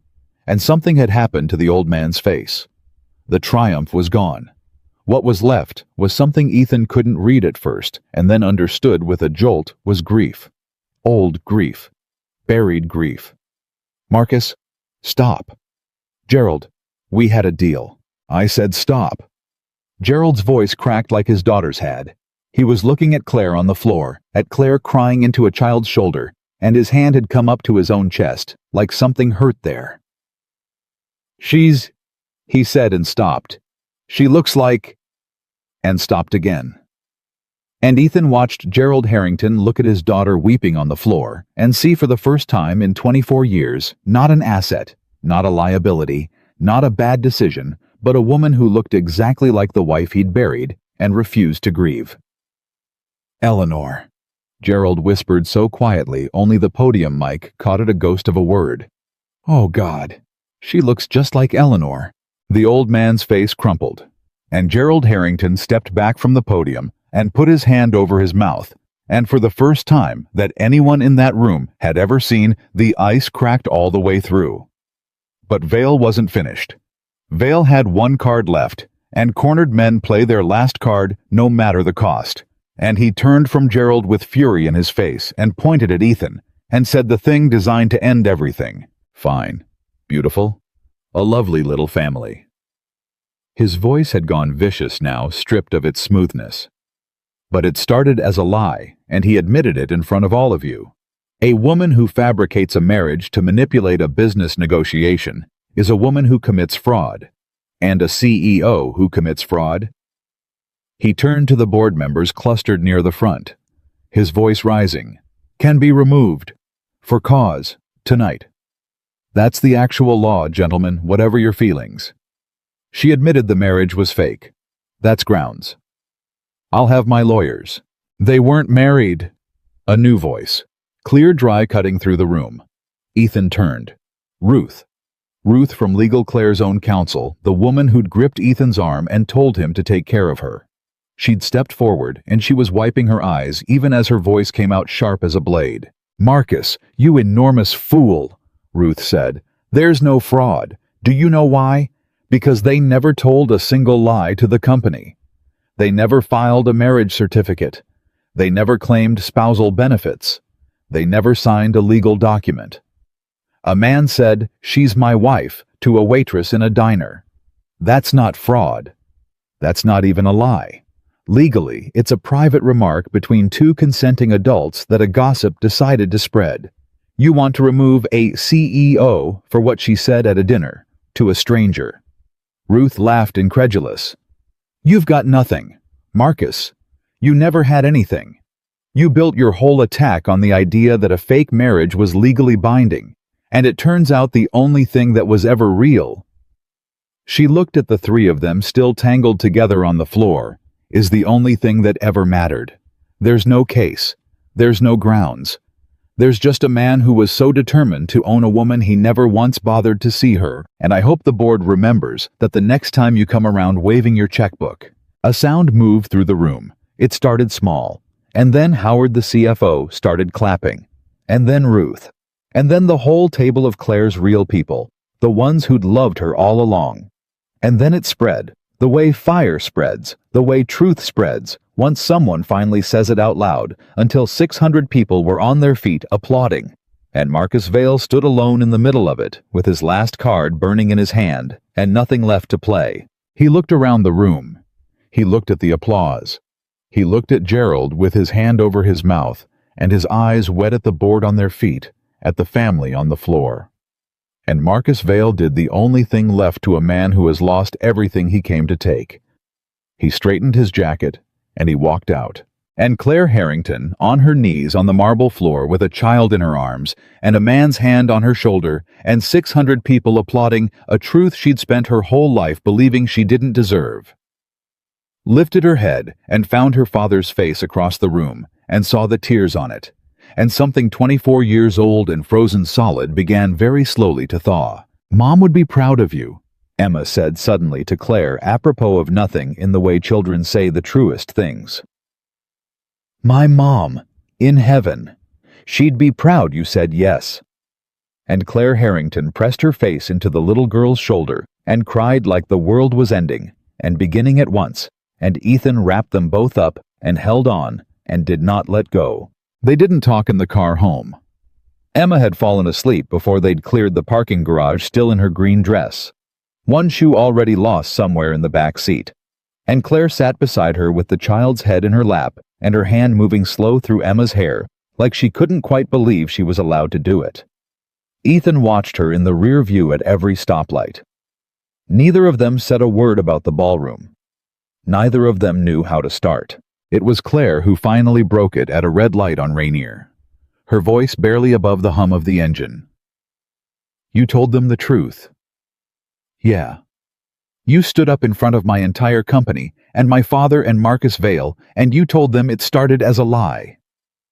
Her voice was strange, thick. You handed Vale the exact weapon he wanted, on purpose. I watched you do it, and I thought for about 4 seconds, Ethan, I thought you'd just killed us both.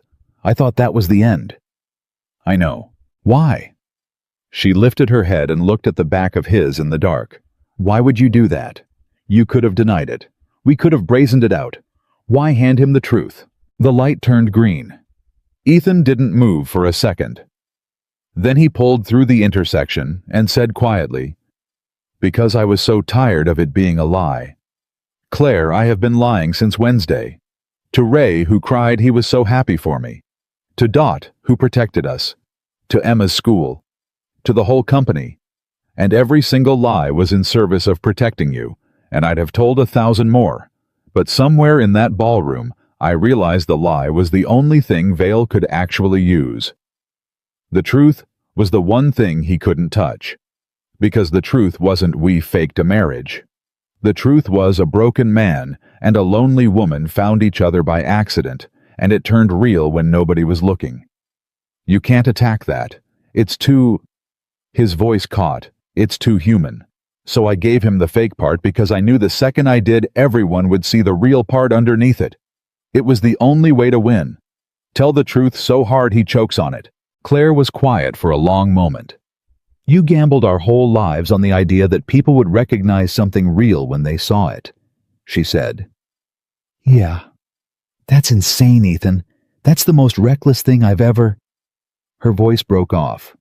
When it came back, it was wet. It's the bravest thing anyone has ever done for me. And I've known you a week. A week.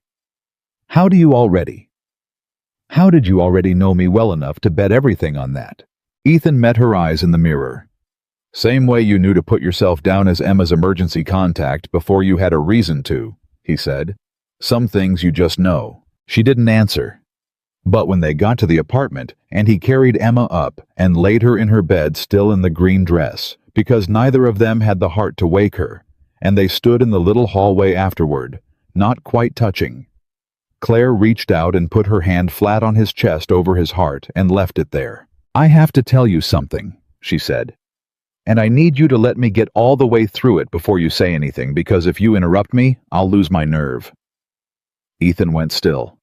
Okay. It wasn't 8 months. Her hand pressed against his chest. The thing I said at the gala about watching you for 8 months about it coming slowly. It was true, but it was also less than the truth.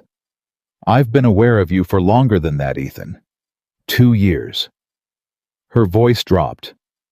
2 years ago, you gave a presentation on the Marlowe building. The retrofit.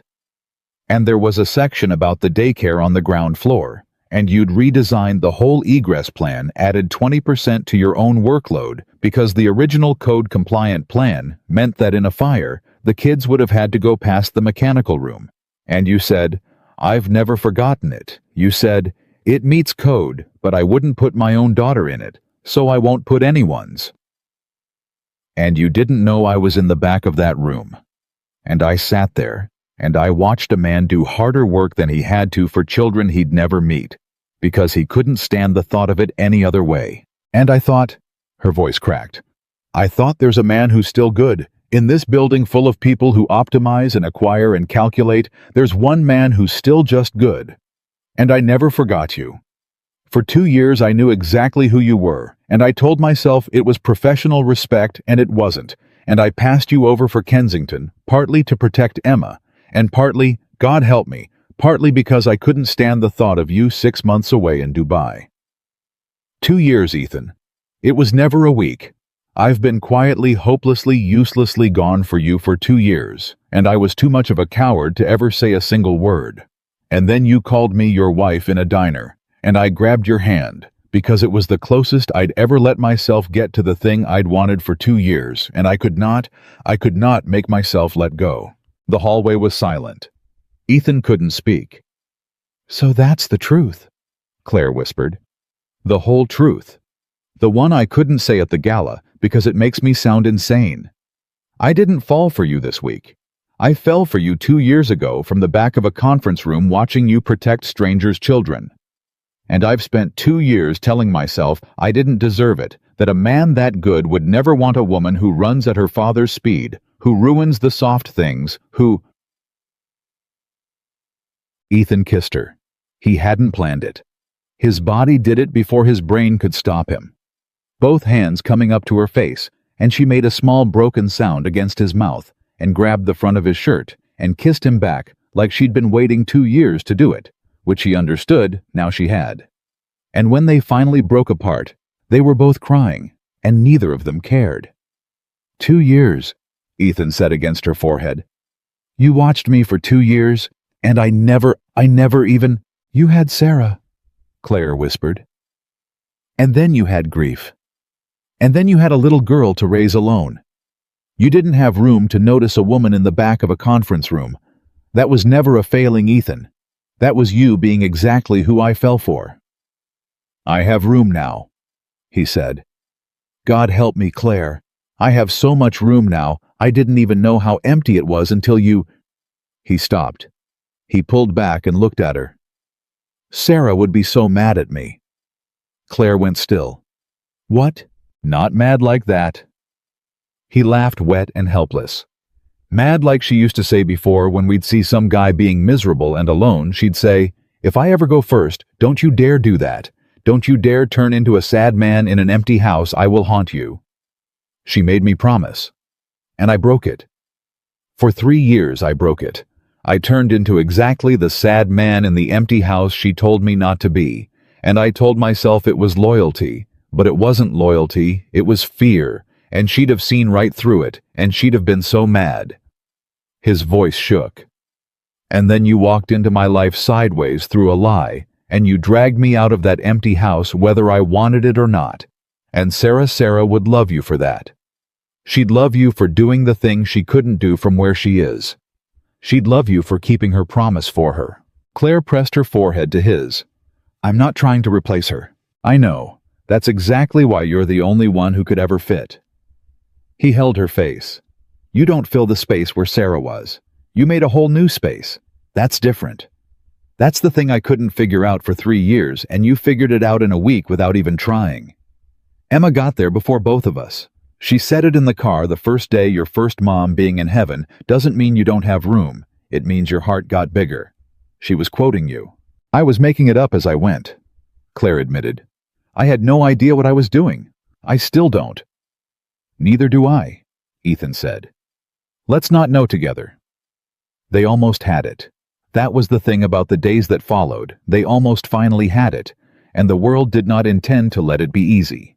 The Monday after the gala, the story was everywhere inside the company, and it had curdled in the retelling.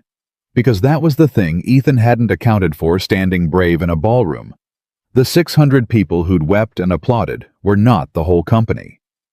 There were 4,000 people at Harrington and Vale, and the 4,000 who hadn't been in that room got the story secondhand, and secondhand it wasn't a love story. Secondhand, it was the CEO faked a marriage to a subordinate to dodge a business deal, admitted it in public, and somehow kept her job.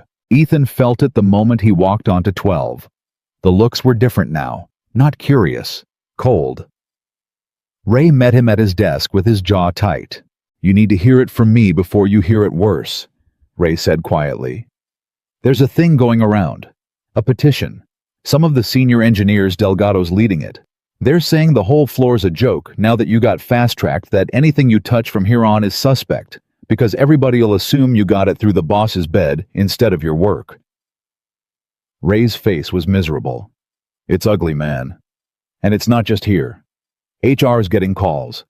There's a board member, Ackerman, who voted to keep Claire on Thursday night when he was crying like the rest of us. And now it's Monday, and he's cold sober. And he's asking whether keeping her sets a precedent that any executive can date down the org chart and dare the board to stop them." Ethan sat down slowly. "So we won the battle and lost the war." "You won the room," Ray said.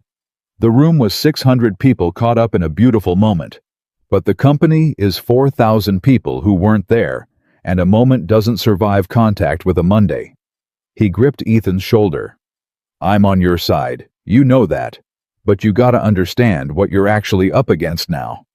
Vale was one man with money. This is everybody's doubt. And you can't punch doubt in the face. The twist landed in Ethan's gut like a stone. They'd beaten Vale by telling the truth. And now the truth was the very thing being used against them, twisted in break rooms and email threads and a board member's second thoughts. Vale hadn't needed to win Thursday. He'd just needed to plant the seed. And now it was growing on its own in 4,000 heads with no villain left to fight. He called Claire at lunch. She already knew. Of course she knew. Ackerman wants an emergency board session, she said. Her voice was back to the flat, controlled tone the CEO armor, and Ethan hated hearing it. Wednesday, to review, quote, governance concerns raised by recent events, which is a very polite way of saying they want to decide whether I can survive this. And Ethan? A pause. There's a real chance I can't. Ackerman's not Vale. Vale I could fight because Vale was evil and everyone could see it. Ackerman's not evil. Ackerman's right. That's the problem. He's asking a fair question, and I don't have a clean answer, and boards don't run on love stories, they run on liability. So what do? I don't know. And that terrified him more than anything, because Claire Harrington always knew. I've beaten hostile takeovers and lawsuits and my own father. I don't know how to beat my company's disappointment in me. There's no move for that, Ethan. You can't outmaneuver 4,000 people quietly deciding you're not who they thought you were. Then don't outmaneuver them, Ethan said. Talk to them. Talk to them. You gave the best speech of your life Thursday to 600 people who already loved you. So give it to the 4,000 who don't. All of them. Not a memo. Not HR. You. Standing up in front of everyone who thinks you're a joke now, and you tell them the truth, the whole truth, the 2 years truth, the emergency contact truth, all of it. And then you do the thing that actually matters. He took a breath. You give me up. The line went silent. What? Claire said. You heard me. The problem isn't the marriage. The problem is that I'm your subordinate. So I stop being your subordinate. I resign, Claire. Wednesday morning before the board meets. I quit. And then there's no more org chart. There's no more dating down. There's no more liability. There's just a woman and a man who don't work together anymore, and a board with nothing left to review. No. It came out of her instantly fierce. Absolutely not. I am not letting you give up a career you built for 12 years because my father and a coward on my board. Claire. You love that work, Ethan. You're the best engineer in that building. You redesigned an egress plan for children you'll never meet. That's who you are, and I will not be the reason you lose it. I will not. I've already cost you enough. You haven't cost me anything. His voice cut through hers, low and certain. Listen to me. That building has 4,000 other engineers. I can do that work anywhere. Any firm in this city would take me tomorrow. There are 100 buildings where I can protect children I'll never meet. He gripped the phone. But there's only one you. There's only one woman who watched me from the back of a conference room for 2 years and thought I was still good. There's only one Claire, and you built that company out of grief and spite over 24 years, and it is the proof that your father was wrong about you, and I am not going to let you burn it down to keep me at a desk on the 12th floor. So I'll go. Not because I'm giving anything up, because I'm choosing the thing that matters over the thing that's just a job. That's not a sacrifice, Claire. That's just math. You're worth more than a job. It's not even close. He could hear her crying, trying not to. You keep doing this, she whispered. You keep laying yourself down in front of me. At the gala. Now. You keep choosing me at your own cost, like it's nothing, like it's obvious, and nobody has ever, Ethan, in 38 years, nobody has ever once chosen me when it cost them something. My father chose the merger. Vale chose the acquisition. Every man I ever met chose the company or the name or the money. You keep choosing me, and it costs you every time, and you do it like it's the easiest thing in the world. Because it is, Ethan said simply. It's the easiest thing in the world. That's how I know it's real." There was a long silence. "No," Claire said finally, and her voice had changed. The tears were still there, but underneath them something had gone hard and bright and decided. "No, you've been the brave one twice now. It's my turn." "Claire, you're not resigning. I forbid it, and I'm still your boss until I say otherwise, so that's an order." A shaky laugh. "Here's what's going to happen Wednesday. The board wants to review governance concerns. Fine, I'll give them something to review, but it's not going to be you quitting. It's going to be me." She took a breath. "I'm going to walk into that boardroom, and before Ackerman can say a word, I'm going to put my resignation as CEO on the table." Ethan's stomach dropped.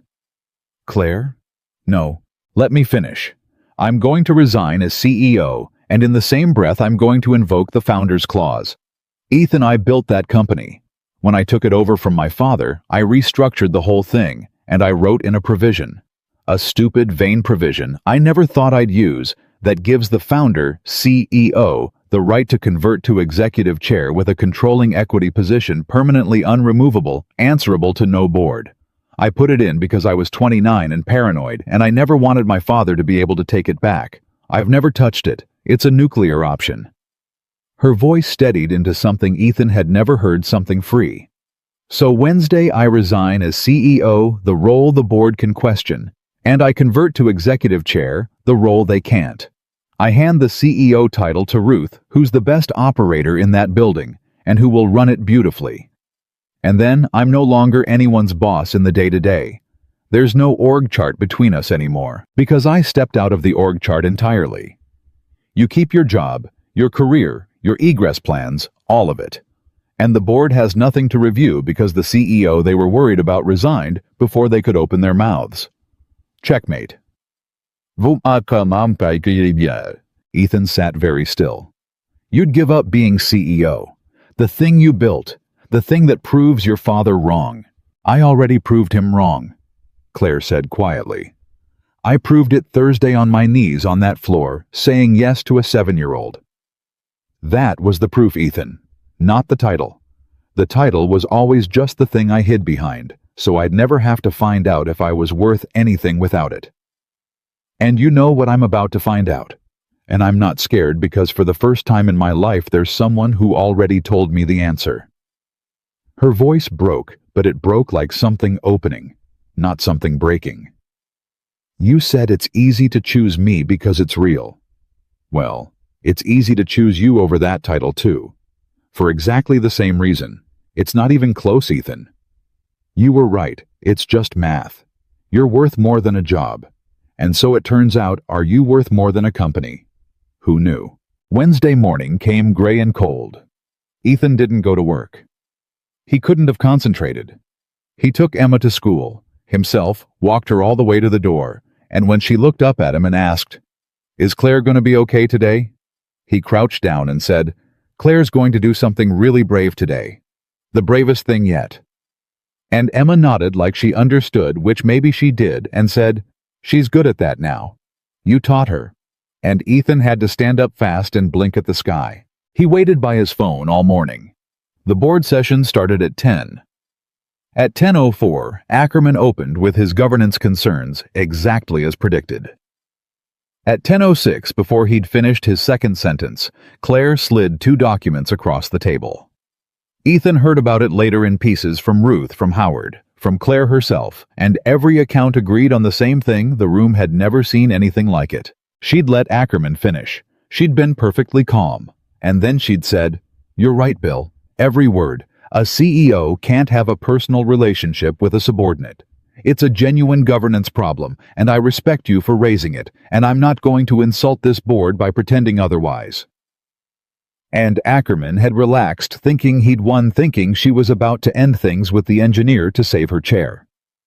And then Claire had said, "So I'm resigning as CEO effective immediately," and slid the first document across, and the room had gasped, and Ackerman had actually started to object.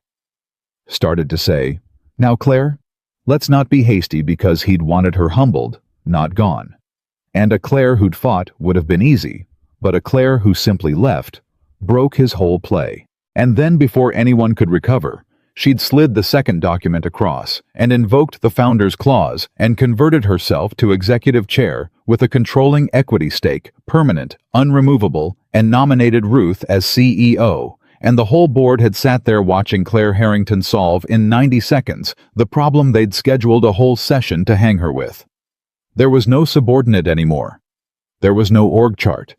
There was no governance concern because the person they'd meant to review had just moved herself somewhere they couldn't reach and handed the operational reins to the most respected person in the building, and done it all with a smile. It was the single most beautiful piece of corporate jujitsu I have witnessed in 40 years. Ruth told Ethan afterward, still half in disbelief. She walked in prepared to be executed, and instead she rewrote the entire org chart around her own happiness and made it look like a gift to the company. Ackerman didn't know whether to fight her or thank her. Nobody did. And the best part, Ruth's eyes had gone wet. The best part is she meant it. She could have kept the title and fought and probably won ugly over a year at enormous cost. And she just let it go. For a man and a little girl. I've worked for her for 11 years, Ethan, and I've never once seen her let go of anything. You did that. You taught granite how to open its hand. But the day held one more twist, and it was the one that Ethan would remember longest because it came from the direction he least expected. Claire came to the apartment that evening. Emma launched at her the second she came through the door, and Claire caught her and spun her and held on, and for a while it was just the three of them, and relief so thick you could have swum in it. But there was something in Claire's face, something unresolved. And after Emma had finally crashed into sleep, Ethan found Claire standing at the window with her phone in her hand staring at it. "What is it?" he said. "My father called." She didn't turn around. During the board meeting. He wasn't there. He resigned his own board seat. Monday. Did I tell you that? He resigned Monday, and I didn't even ask why I was so busy fighting for my life. I didn't stop to wonder why my father, who has never willingly given up a scrap of power, walked away from his board seat 2 days after the gala. She turned around, and her face was strange undone. He called me 20 minutes ago, and he asked if he could see me. And Emma, he said, her voice cracked. He said, "I've been sitting in my hotel room for 6 days. Claire and I keep seeing you on that floor with the little girl, and I keep seeing your mother, and I think I made a mistake. Not about the merger, about everything. About 24 years of everything." And then he said the thing I've waited my whole life to hear, and never thought I would, and I don't. Ethan, I don't know what to do with it. I've hated him for so long, I don't know who I am without it. What did he say? Ethan asked gently. Claire's face crumpled. He said, "You cried at that gala, and I realized I hadn't seen you cry since your mother's funeral, and I realized it was because I taught you not to, and I taught you not to, because I couldn't stand to see her face doing it. And I have spent 24 years turning my daughter into stone, so I wouldn't have to look at my dead wife every time she felt something. I'm sorry. I don't expect forgiveness. I just didn't want to die having never said it." She pressed her hand to her mouth. "My father, Ethan. My father said he was sorry, because he saw me love someone, because he saw me cry over your daughter, and it cracked something loose in him that's been frozen since Mom died. You didn't just save me. You didn't just save my company. You reached a man I gave up on 20 years ago, and you did it without even meeting him, just by making me into someone who could cry in public, just by loving me where people could see." Ethan crossed the room and took her hands. "Do you want to see him?" "I don't know. I'm terrified. What if it's another play? What if he's—" "Then Emma and I will be right there," Ethan said. "Same as the gala. You don't walk into a hard room alone anymore. That's over. That part of your life is over. Whatever your father is, you face it with us on either side of you now." He squeezed her hands. "But Claire, people who are running a play don't resign their own board seat and sit alone in a hotel room for 6 days. That's not strategy. That's a man drowning. And you know what drowning looks like. You've been doing it your whole life. Maybe you two can learn to swim at the same time. Wouldn't be the strangest thing that's happened this week. Claire laughed through her tears. Nothing could be the strangest thing that's happened this week. This week, a lie in a diner turned into my whole life. Yeah, Ethan said softly. It did. She looked up at him. And the terror and the grief and the 24 frozen years were all still there in her face. But underneath them now was something Ethan had watched grow all week. Something he'd fallen for without meaning to. Something that had been waiting in the back of a conference room for 2 years for permission to exist.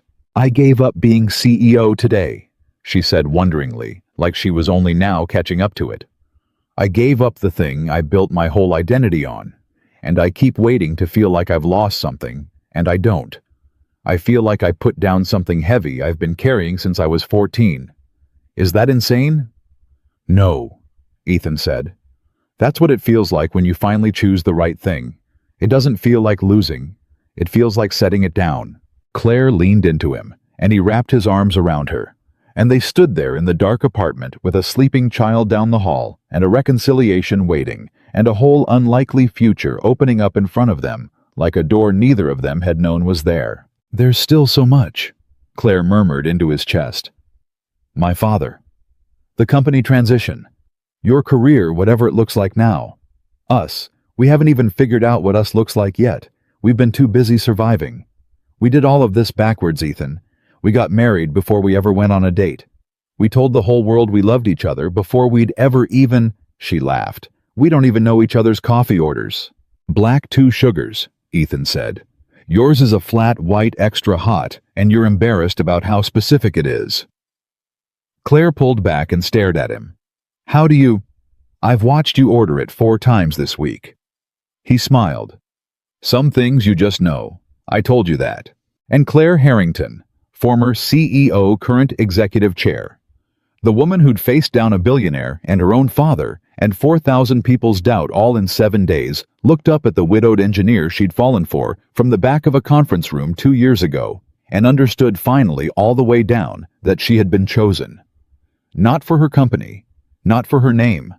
Not to make a problem go away. Just chosen. For herself. By a man who knew her coffee order. Okay, she whispered. Then let's do it backwards. Let's do the whole thing out of order and get to know each other after the fact and figure out what us means with a 7-year-old already calling me mom. Let's do all of it. As long as I get to do it with you. That, Ethan said, pulling her close again, is the only version I'm interested in. Down the hall, Emma slept in her green dress, one shoe still lost. Dreaming whatever 7-year-olds dream when the thing they've wanted most in the world has finally quietly come true. And in the dark by the window, a man and a woman who'd started with a lie held onto the truth of each other, and did not let go, and were not afraid anymore. The reconciliation with Gerald did not happen the way anyone imagined, which was fitting, because nothing in Ethan's life since the diner had happened the way anyone imagined. It happened on a Saturday at the apartment, because Claire couldn't bear the idea of a restaurant of a public place of anywhere with an audience. She'd spent her whole life performing for her father. She wanted to face him somewhere small and real, with the smell of Ethan's terrible coffee in the air, and Emma's drawings taped to the refrigerator. Gerald Harrington arrived at 10 in the morning, and he looked, Ethan thought 10 years older than he had at the gala. The armor was gone. What stood in the doorway was just an old man holding a paper bag, and when Claire opened the door, the two of them stared at each other across a threshold, and 24 years of silence, and neither could speak. It was Emma who broke it. Emma, who had no idea who this man was, who only knew he had Claire's exact eyes, came around from behind Ethan's legs and looked up at him and said, "You look like Claire. Are you her daddy?" Gerald's face crumpled. "Yes," he managed. "Yes, I am. Then you're kind of my grandpa," Emma reasoned, with the ruthless logic that had gotten her through the entire ordeal. "Because Claire's gonna be my mom. So..." She stuck out her small hand the way she'd seen adults do. "Hi, Grandpa." And Gerald Harrington, who had once closed a deal 2 hours after his wife died, who had turned his daughter to stone so he wouldn't have to grieve, who had tried to sell that same daughter to a billionaire 9 days ago, took a 7-year-old's outstretched hand and made a sound. Ethan had never heard a grown man make, and folded down onto his knees in the doorway and could not stop it. "Hi," he whispered to Emma. "Hi, yes, Grandpa, okay." Claire watched her father kneel in the doorway and shake the hand of a child he'd tried to erase, and something in her that had been clenched since she was 14 finally let go. She didn't forgive him all at once. That's not how it works, and the story never pretended it was. But she reached out, and she put her hand on the back of his bent head the way you'd steady a child, and she said, "Come in, Dad, the coffee's terrible. Ethan makes it too strong on purpose because he thinks it builds character." "It does build character," Ethan called from the kitchen. "It builds heartburn." Claire called back, and Gerald laughed wet and startled, still on his knees, and that was the beginning of it. Not forgiveness, just the door opening, just an old man let inside. They talked for 4 hours.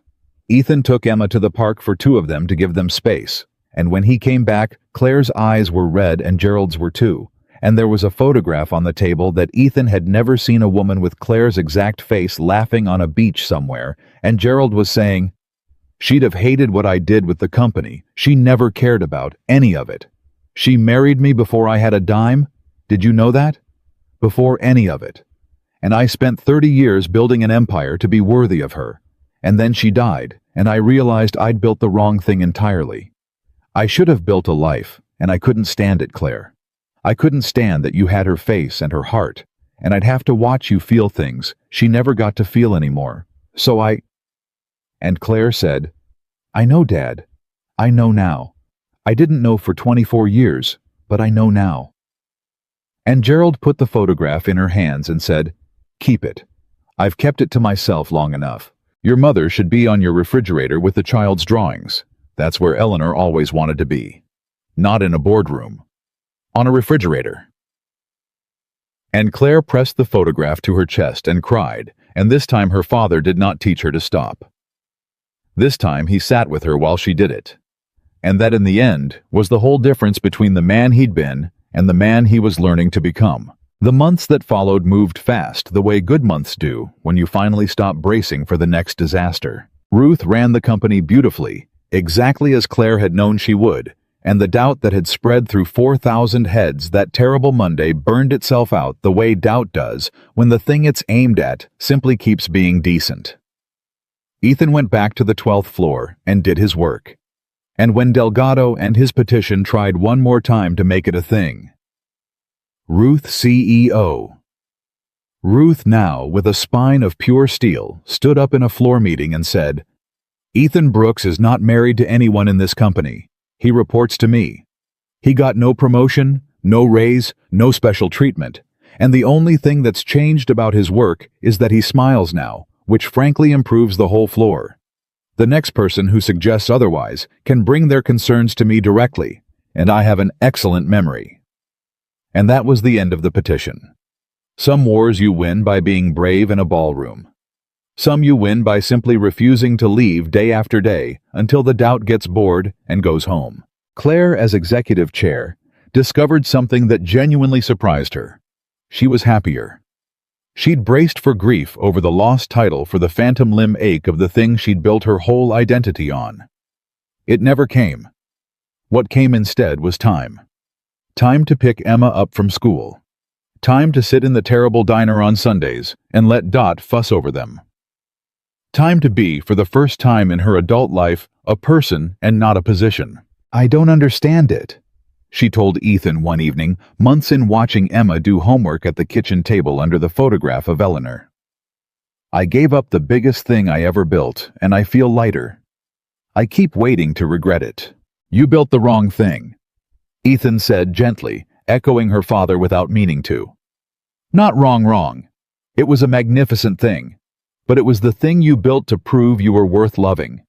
And you don't need to prove that anymore. So you get to put it down, same as I put down the empty house." "When did you get wise?" Claire said the same way she'd said, "When did you get brave?" in her office a lifetime ago. "I married up," Ethan said. "Some of it rubs off. We're not married. Details," Ethan said, and Claire threw a dish towel at him, and Emma said, Are you guys flirting? Bella says that's what it's called when grown-ups are annoying at each other. And both of them turned red, and that was the sound of a family. The real thing, the thing that had started as a lie in a diner and become the truest structure Ethan had ever built. But Ethan hadn't forgotten the one piece of the story that was still unfinished.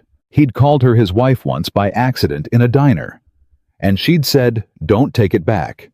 And they'd been playing house on that borrowed sentence ever since. A family in every way that mattered, a woman calling herself Emma's mom, a man who knew her coffee order, a life fully built on top of 4 words spoken to a waitress.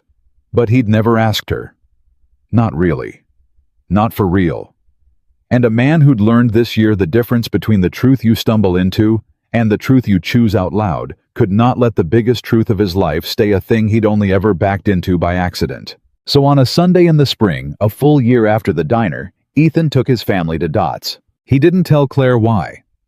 He just said it was a special anniversary, which it was. And Claire, who had learned over the year to trust the quiet plans of a quiet man, went along with it. And Emma wore the green dress, which barely fit anymore because she'd grown, and Ethan wore the tux, the wedding tux, and Claire looked at him in it and went very still in the car and said, "Ethan, why are you wearing?" And he just smiled and said, "Special anniversary," and drove. Dot was working because Dot was always working, and she saw them come in. The 3 of them, the man in a tux, and the woman in her good dress, and the girl in green who'd grown a foot since the last big scene at her diner, and she put down her coffee pot and put her hands on her hips and said, "Well, would you look at what the wind blew back in? My favorite married couple. So." She grinned, delivering the same line she'd delivered a year ago, not knowing what she was setting off. Still pretending, and Ethan Brooks laughed, the real laugh, the one that had been buried for 3 years and had come all the way back this year loud in a quiet place, exactly the way Sarah used to laugh. "Actually, Dot," he said. "Funny you should ask." And he turned to Claire, and he got down on one knee on the cracked linoleum of the diner, where all of it had started in the wedding tux he'd married another woman in. And he took a small ring box out of his pocket, and the whole diner went silent, the way it had a year ago. Except this time, Ethan wasn't panicking. This time his voice didn't shake. This time he knew exactly what he was saying, and he was choosing every word. Claire's hands flew to her mouth. "A year ago," Ethan said, "I called you my wife in this exact spot, and I meant it as nothing, and it turned out to be the truest thing I ever said. I just didn't know it yet. I said it by accident. And you looked at me and you said, 'Don't take it back.'" His voice caught. "And I never did. For a whole year I never took it back, and neither did you, and we built a whole life on 4 words I stumbled into by accident. And that's beautiful. But you deserve better than an accident, Claire. You've spent your whole life being wanted for the wrong reasons by people who never chose you on purpose. So I'm not going to let the most important thing I ever said stay a thing I backed into." He opened the box. "The first time I called you my wife, it was an accident. I'm asking now on purpose out loud in front of everyone with my whole heart and both eyes open. Claire Harrington, will you be my wife for real? Forever? Will you marry me?" Claire Harrington, who had faced down billionaires and boards and her own father without flinching, stood in the middle of Dot's diner and shook and cried and could not speak for a full 10 seconds. And when she finally could, she said the only thing she could possibly say. The thing that closed the circle. The thing that had been waiting a year to be spoken back to him. "I was hoping," she whispered, "you'd never take those words back." And she pulled him up off his knees and kissed him, and the whole diner erupted. Dot whooping a man 2 booths over, standing to applaud the cook, banging a spatula on the pass. And Emma, who had grown a foot and lost 3 more teeth and gained a grandpa this year, flung herself at both of them and wrapped her arms around their legs and shouted, "Does this mean the wedding is real now? Do I get to be the flower girl? Bella's never been a flower girl. She's going to die." And Ethan scooped her up between them, and the 3 of them stood there in the middle of the diner, holding on to each other while the whole room clapped. But the story had one more gift to give, and it came from the door, because Gerald was there. Ethan had called him the night before, had asked him quietly, Man to come. And Gerald had come, and he'd been sitting in the corner booth the whole time, watching his daughter get proposed to in a diner. And now he stood, and everyone turned. And for a terrible second, Claire's old fear flickered across her face. The fear that her father would find some way to make even this about the company. About the name. About anything but her. Gerald walked over. He looked at Ethan, and then at his daughter, and then down at Emma in their arms, and he reached into his own jacket, and Ethan saw Claire brace. He took out a photograph. The one from the beach. Eleanor laughing. "Your mother." Gerald said to Claire, his voice thick, carried this exact expression the day I proposed to her. In a diner. "Did I ever tell you that I never told you anything, so I know I didn't?" He laughed, wet and broken and free. "I proposed to Eleanor in a diner in 1987 because it was all I could afford, and I spent the next 30 years apologizing for it and building her palaces she never wanted. And she told me once near the end that the diner was the best day of her life, and everything after was just me not listening." He pressed the photograph into Claire's free hand. "You found a man who proposes in diners, Claire. You found the thing I was, and then buried under 30 years of being a fool. Your mother would—" His voice failed, came back. "Your mother would be so happy. She'd be so happy she'd be unbearable about it. She'd never let me hear the end of it." He looked at Ethan. "Take care of my girls. Both of them. All three of them, counting the one in heaven, because I know she's part of this family too. I've learned that much this year." And he stepped back and wiped his eyes, and for the first time in Claire's entire life, her father looked at her, not like an asset, not like a liability, not like a reflection of the wife he'd lost, but like a daughter he was proud of. Claire looked down at the photograph of her mother laughing, and up at the man she was going to marry, and at the daughter she'd already gained, and at the father she was slowly getting back. And she understood that she had, against every expectation of her whole armored life, ended up with all of it. The family she'd stopped believing she deserved. The whole impossible thing. They were married that summer, not at the Fairmont, not anywhere with 600 people and a board and a view of the Sound. They were married at Dot's Diner, which they rented out for the afternoon, which Dot refused to charge them for, and then cried through the entire ceremony anyway. Emma was the flower girl, and she informed approximately everyone that Bella had never been a flower girl, and threw the petals with a violence that suggested she was still working through some things about Bella. Ray was the best man, and gave a speech that made everyone cry, and then made everyone laugh, which is the only kind of speech worth giving. Ruth cried. Howard cried.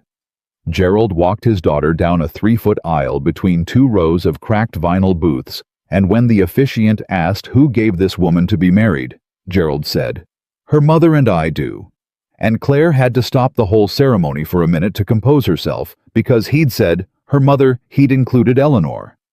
And that was the moment Claire finally, fully forgave him. And when it came time for the vows, Ethan held Claire's hands in the diner where all of it had started, and he didn't read anything, because a man who'd learned the difference between the truth you stumble into and the truth you choose doesn't read his truth off a card. "The first time I said I do about you," Ethan told her, "I didn't say I do. I said, she's my wife, by accident to a waitress, because I was lonely and broken, and I wanted a family so badly the words fell out of me before I knew they were coming." His voice was steady, now steady all the way through. "And you could have handed me back my dignity. You could have laughed it off and saved us both the trouble. Instead, you took my hand under this table, and you said, 'Don't take it back.' And you saved my life, Claire. You didn't fix me. I want to be clear. Sarah's still here. The grief is still here. You never asked me to erase any of it. You just made a new room in a house I thought was full. And I have spent every day since trying to be worthy of a woman who looked at a broken man's accident and decided to make it true." He lifted her hands and kissed them. "So here's my vow. I will never take it back. Not the word in the diner. Not the man on his knees a year later. Not this. Not any of it. Whatever comes, and things will come, we know that better than anyone, I will not take it back. That's the whole vow. That's everything. I will never take it back." And Claire crying, laughing, holding the hands of the man who'd knelt on linoleum for her twice now, said her vow back, and it was 4 words, the same 4 words. The ones that had started all of it turned now from a plea into a promise. Don't you dare take it back. They were pronounced husband and wife in Dot's diner, and the whole room came apart, and Emma threw the rest of the petals directly into the air over her own head like confetti. And somewhere in a photograph on a refrigerator across town, a woman named Eleanor was laughing.